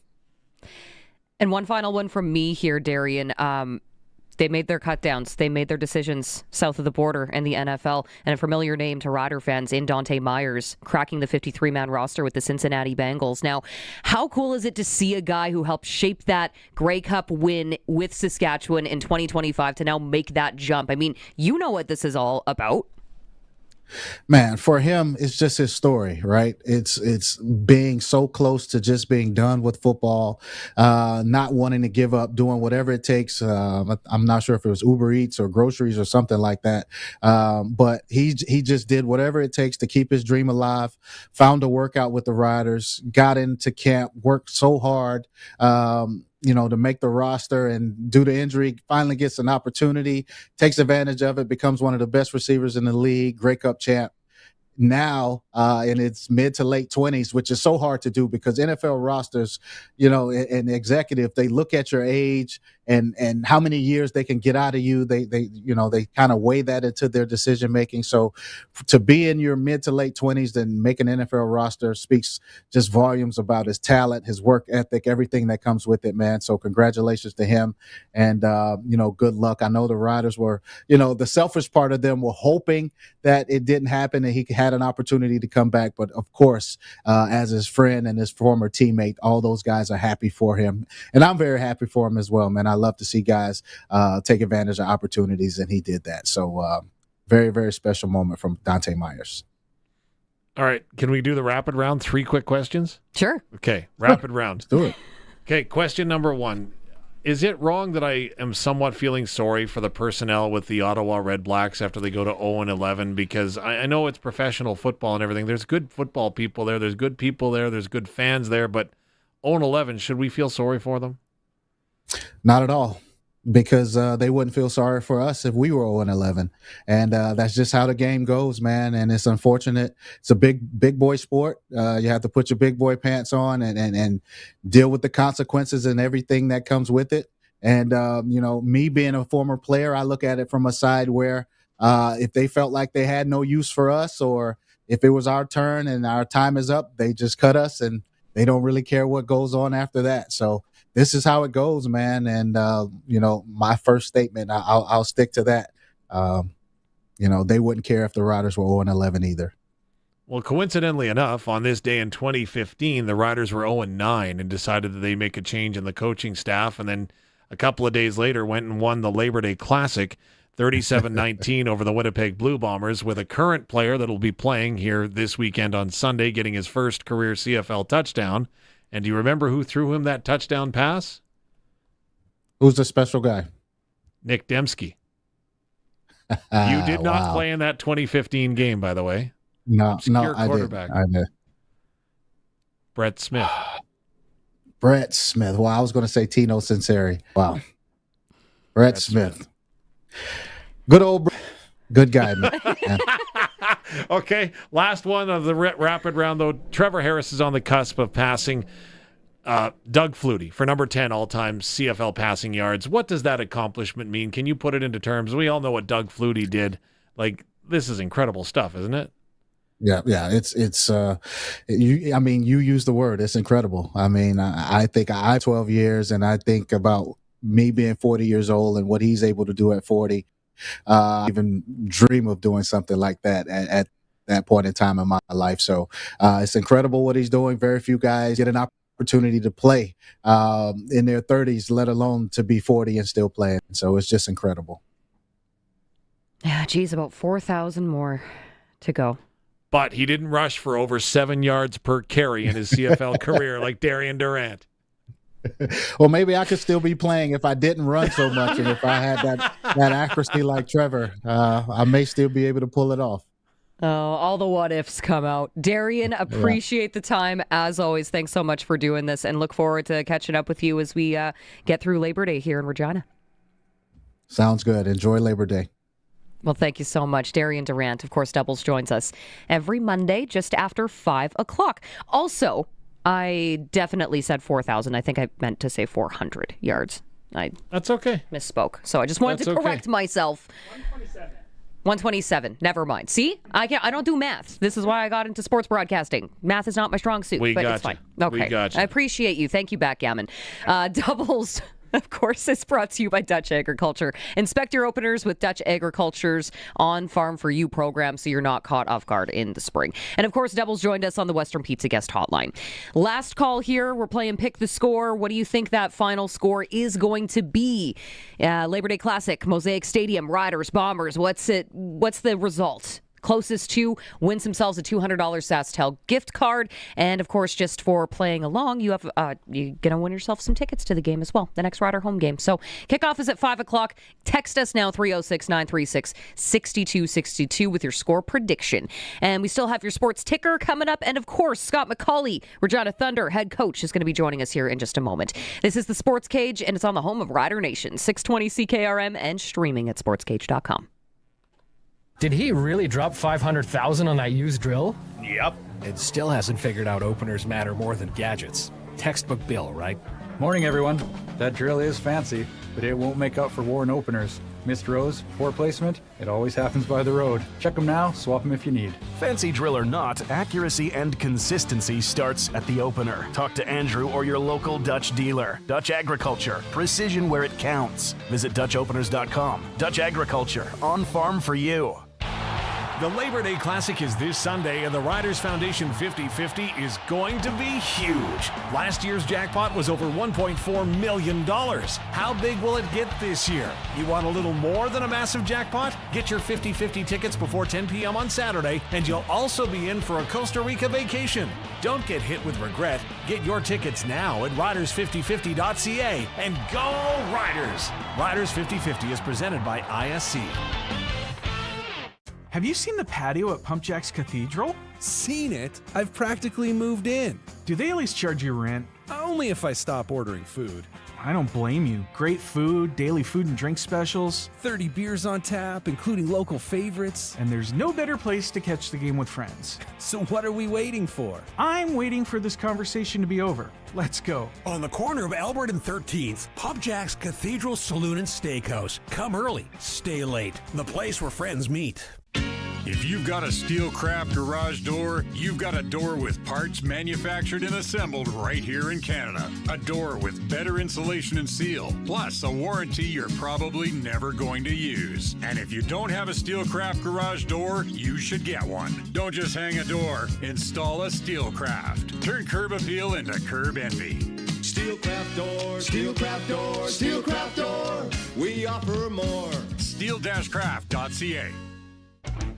At Redhead Equipment, come check out our lineup of Platinum Super B grain trailers and Triaxle hopper trailers. These Platinum grain trailers are the most durable, most configurable, and the highest revenue trailers on the market, with excellent standard features and fully customizable options. Got some grain to haul? We're here to do whatever it takes. Check out our lineup of Platinum grain trailers today at your local Redhead Equipment. Redhead Equipment, making tracks since 1948. It's time for the Sports Ticker, brought to you by Steelcraft Doors Regina, made in Western Canada for Western Canadians. I just want to mention here really quickly, Prairie Land Rentals text line on the YouTube channel. I am not alone. Everybody sees the updates to the CFL and team websites. They removed the game tracker and replaced it with a bunch of useless info. Bring back the old page. See, we'll complain about all the changes that they need to make, and then, yes, I will be the first to complain when they make the changes and I don't like them. But at least I'm not the only one who feels that way. CFL got a new website today, in case you missed that. Anyway, Sports Ticker, 12 games. Come on. Everybody knew that nobody was going to like the new website. It could be the greatest thing giving away sliced bread, and still people would be ticked off. Sorry. Yeah, I don't like it. It's not good. And fix your broken links. Anyway, 12 games on the slate in Major League Baseball tonight. The Toronto Blue Jays not one of them. After getting booed off the field just last week, well, they picked it back up. Max Scherzer, Mad Max, pitches into the 7th inning, giving that bullpen some rest, and they swept Seattle over the weekend. So feeling pretty good heading into their new series against the Guardians, which is going to kick off tomorrow in Cleveland, who they are chasing for a wild card spot. So this will be an entertaining series to watch as we get closer to October. Sportscage.com poll: should pro athletes be able to request a trade without waiving their no trade rights? You can vote at sportscage.com and let us know what you think. 28 Canadians have cracked 53-man rosters in the NFL. Cut down day, of course, taking place over the weekend. That is your Sports Ticker for Steelcraft Doors, made in Western Canada for Western Canada. And now we're going to head out on the Western Pizza Guest Hotline and welcome in our next guest, Scott McCauley, whose red-hot Regina Thunder just continue to roll. He is head coach of that club. Thanks so much for taking the time, Scott. Well, thanks for giving me an opportunity to come and talk about the Regina Thunder and junior football and I guess what's happening. Yeah. Oh, I mean, you have a bye week now, so you didn't have any excuses, right? Well, I'm looking forward to the bye week. Like our guys have been working hard and everyone's exhausted. And, to have a few days off, definitely is going to help and get everyone re-energized to come back and take the run for the rest of the year. Scott, I mean, heading into the bye, undefeated, so impressive, 4-0, only undefeated team in the PFC. How pleased are you with where this football team is sitting and how they've been performing thus far this season? Yeah, pretty happy. We do have a really young team, and we talked about kind of concentrating on each practice and each week, and then by week 6, we felt like we should be firing on all cylinders. And the fact that we're 4-0, if you would ask me what I thought our what our record would be going into the bye week. I'm not sure I would have said 4-0, but so definitely pleased with the record. Definitely pleased with the way that the guys are playing right now. Right now, it's just all about staying focused and continuing to grow because we are young and inexperienced, and there's a lot of hurdles that we have to keep on trying to climb over. Coach, you're plus 138 points in the points for and against through those 4 games this year. To me, watching the game just yesterday, it seemed like there was a definite offensive game plan when you came out of the gates that you executed to perfection. Is that just a sign of this group starting to mature? As you mentioned, they are young.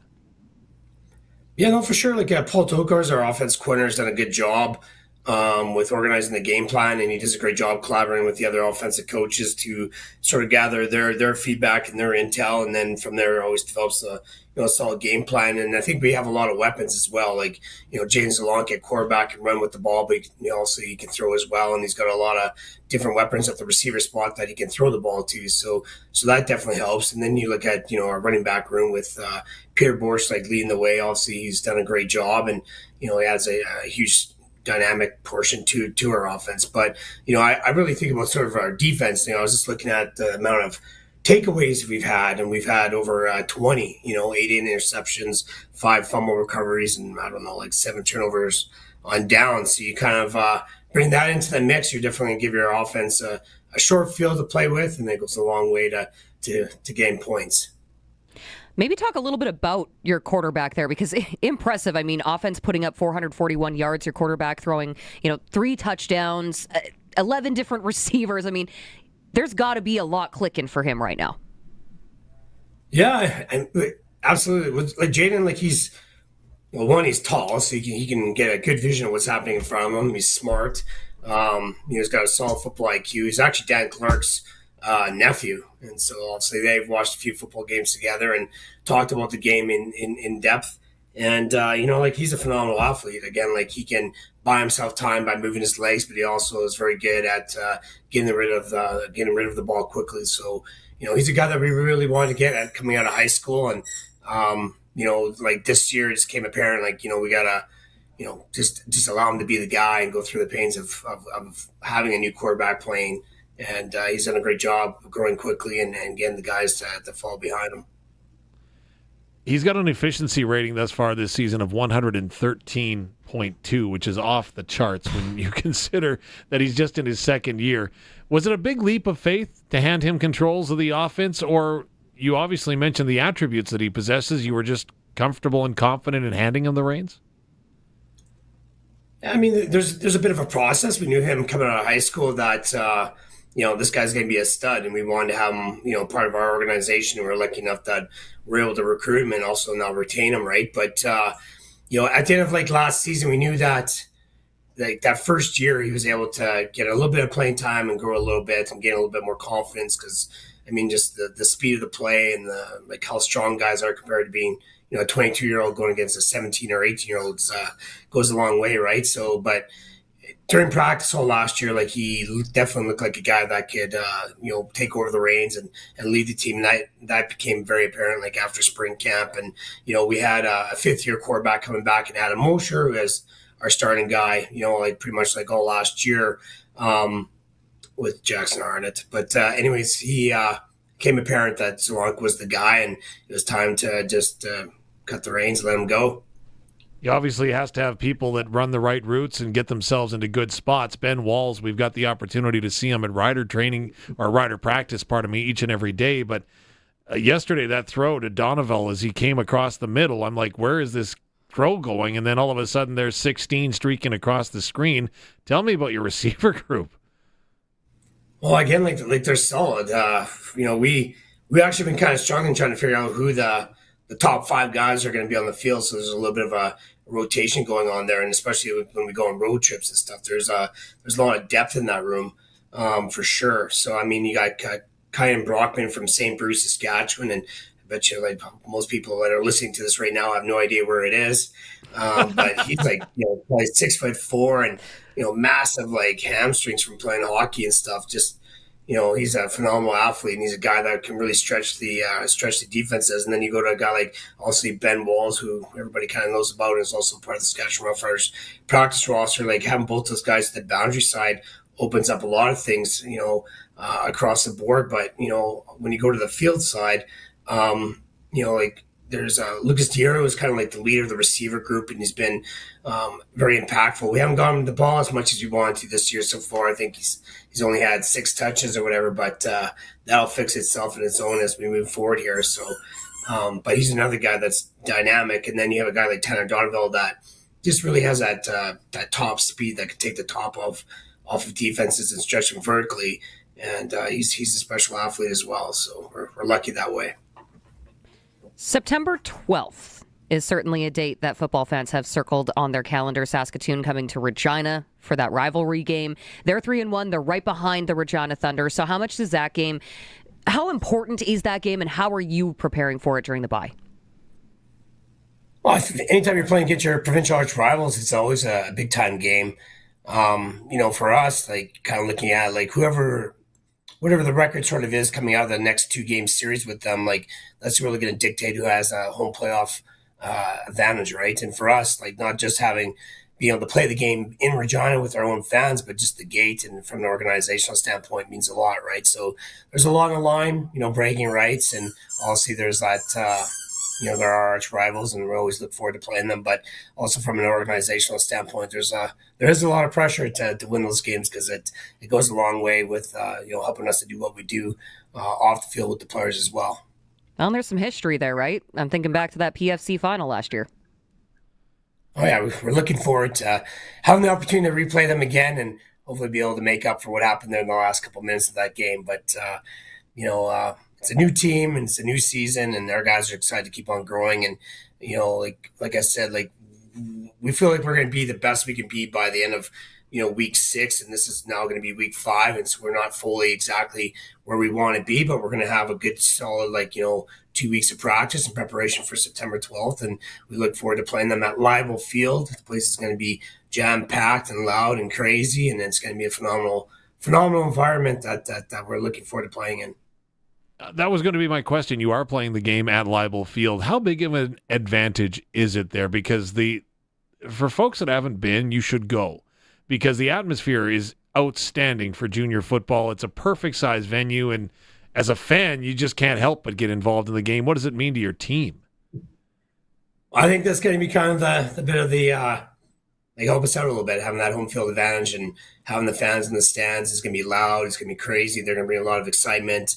And for us, we normally play 3 of our 4 games there. And so, it truly is like our home field, and we love playing there. The RMF always takes good care of us and allows us to utilize their building and stuff. So they do a great job at even hosting the opposing teams too. Like they have, really 2 great locker rooms that are put together as one, and then they have access to the RMF's equipment room. So therefore they have like a coach's meeting room. They probably normally have it better off than us, but at the end of the day, the RMF does a great job to host everybody, and we love playing there. Can't believe we haven't. Sorry, go ahead. Super important question. I wanted to know how Dave actually performed yesterday during the punt, pass, kick challenge at half. Well, you know what? I have no idea. Like we're kind of a little busy at that halftime there. I came out there and I saw Lee Jones apparently had this humongous punt. I was like, who punted that? And they're like, oh, it's Lee Jones. And so that's all I heard is that he was clearly a great punter. But in regards to Dave, I never had the opportunity to see it, but I'll definitely do some sniffing around and get back to you. Okay. We'd appreciate it if you don't. Just throwing that out there. Just maybe not. But what I did want to ask about was your defense, because we talked a lot about the offense, and the defense just swarmed all day yesterday, I thought. What do you see from your defense? I see our defensive line is very good, and there's about 6 or 7 guys that we can easily rotate in. So throughout the game, you'll see 6 different bodies for sure being put into that, and keeps them fresh, and they're kind of competing with each other. So it's kind of good to see them kind of ramp things up. But then you go to the defensive backfield again, we have a lot of veteran players there that have been making a lot of great plays, and they've been involved in the system for 3 to 5 years, and they know what our expectations are. But the other thing that I really quite enjoyed here recently is a lot of the young guys getting opportunities to play, and we have Dax Gibney that ended up playing a lot yesterday and was making some big time plays, and a guy like Hayden Bueller out of Weyburn that gets an interception and stuff. Again, he's another young cat, right, year 2, and it's great to see those guys stepping up and making plays. So how as the coach do you approach this point of the season? Because there are, as you mentioned, it's a young group. So you do have experience. You've got leaders that can lead the way. But for a kid that's come out of high school, right, you play a condensed high school schedule. It's maybe not as intense as the winter workouts and not the spring camp, and you don't have all the practices that you've got and the video work and everything else. It can become very overwhelming. How do you approach that with a younger group? Yeah, I mean, with the younger group, like we're really player I'd say player driven. We kind of give them the vision of like what we want to do, but then we have our players are actually the ones that are sort of driving the team. And so you kind of have those partnerships between a veteran player and a rookie that, they can kind of teach them the ways and show them how to probably watch film or how to prepare for the week and stuff like that in regards to, maybe doing some cooking on Sundays, just to make sure their meals and stuff are all set up for the entire week. So we try to do a lot of mentorship sort of type of things. So that's one thing that will continue, and it's helped us along so far this way. But as we go into like the back end of the season, we got our 2 long travel games out of the way. So that's great. And now, we'll have a 50-man roster when we go to Saskatoon, and they'll give some opportunities for these young guys to travel with the team and get some more playing time. And then also we got the 2 home games, so we'll have a 65-man roster, and that's kind of a great way to, to keep guys keep them involved and keep their spirits up and keep on moving forward. Scott McCauley, head coach of the Regina Thunder heading into the bye week. Thank you so much for taking the time to give us a little insight, and I hope you enjoy the bye week. Best of luck on September 12th against your rivals. All right. Appreciate it. We'll have to do this again soon, Scott. You're right. All right. Thank you very much, guys.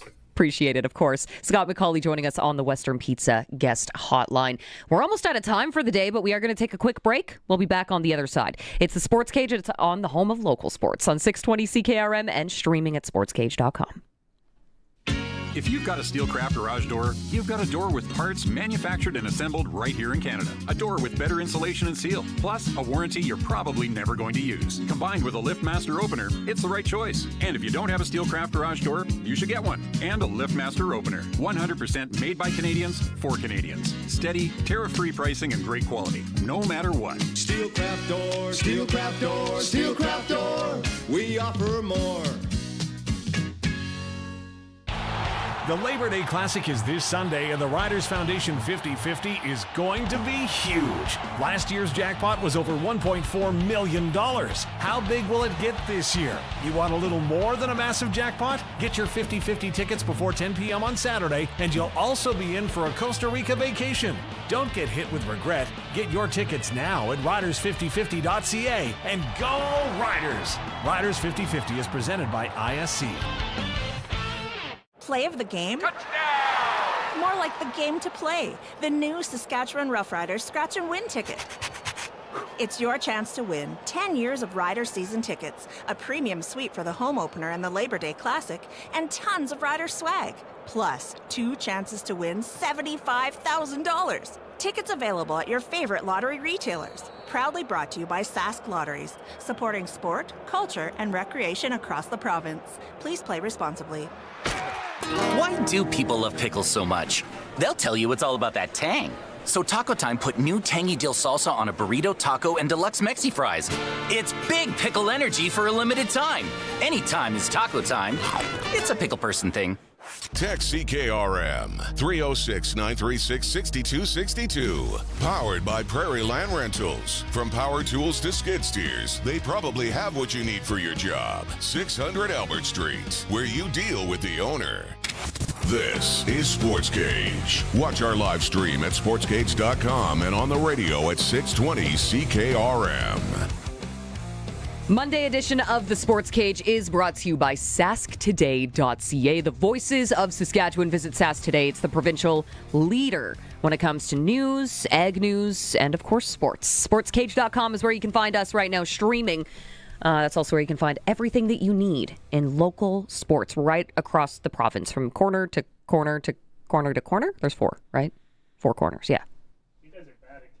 Thank you, Backgammon. He didn't have his microphone on, but he's just trolling me for how badly I count. But you know what? That's okay. I can tell you right now, the Saskatchewan Roughrider Foundation 50-50 is open. 2 different prizes you can win. Early bird prizes up for grabs this week. 3 people will be winning $1,000. It's not split between 3 people, but 3 people will each be taking $1,000 co-op gift card, which is basically as good as money because you can get anything at co-op. Fuel, food, whatever. So $1,000, or you can always win the grand prize. So if you want a chance to get in on this, the earlier you buy, the more chances you have at winning some of these early bird prizes. Deadline for the co-op gift cards Thursday at 10 p.m. There's also the other early bird prize, a all-inclusive Costa Rica trip for 2, or you take $9,000 cash, and that deadline is Saturday at 10 p.m. Riders5050.ca if you want to get in on this. Of course, every ticket you purchase also gets you in for the grand prize, which is the jackpot. Winner takes home half. And those things are insane heading into Labor Day, so make sure that you get in on that. Okay, well, we're pretty much done. If you missed out on any of the conversations that we had today, it's been a fun show. Darian Durant joined us. Of course, teed up Labor Day a little bit. We talked about last week's game against Toronto and the big win for the Saskatchewan Roughriders. Jay Morrison, beat reporter from, of course, BengalsTalk.com. Wanted to make sure I got the website right. He joined us on the show after the news broke that Dohnte Meyers is cracking the 53-man roster with the Cincinnati Bengals. So we wanted to get some insight as to what he saw from him in training camp. And clearly it was good. And the coaches agree. Riders Coaches Show is going to be coming up tomorrow. Micah Johnson unable to get linked up. Technical difficulties today. All good. He'll be joining us tomorrow. So make sure you're tuning in for that. That's when I'll be back. There you go. Yeah. Barney's off for a good chunk of the week. So you'll get me on the Sports Cage tomorrow, where you can feel free to join in the conversation. As always, we'll get things rolling here at 3 p.m. Dave, thank you for coming on. Any final words? No, I'm just going to say thanks for having me. Uh-oh. I feel like there's something he's going to say to me after we turn off the microphone. No, there's nothing. I was going to make a very cheap joke at your expense, but I will not. No, we don't make fun of people here. Not at all in the least. No, never.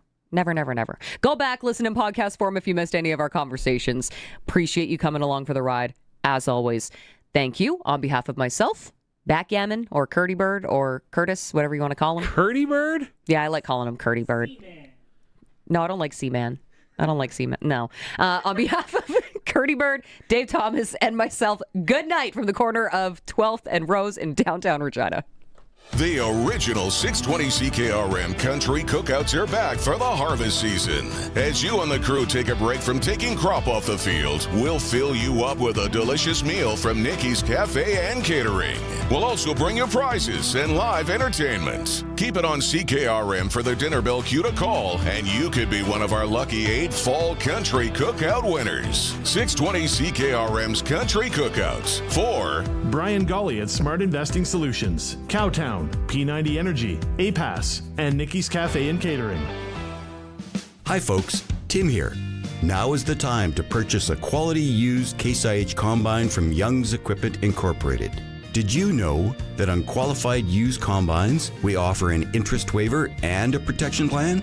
Wow, talk about the total package. But most of all, the peace of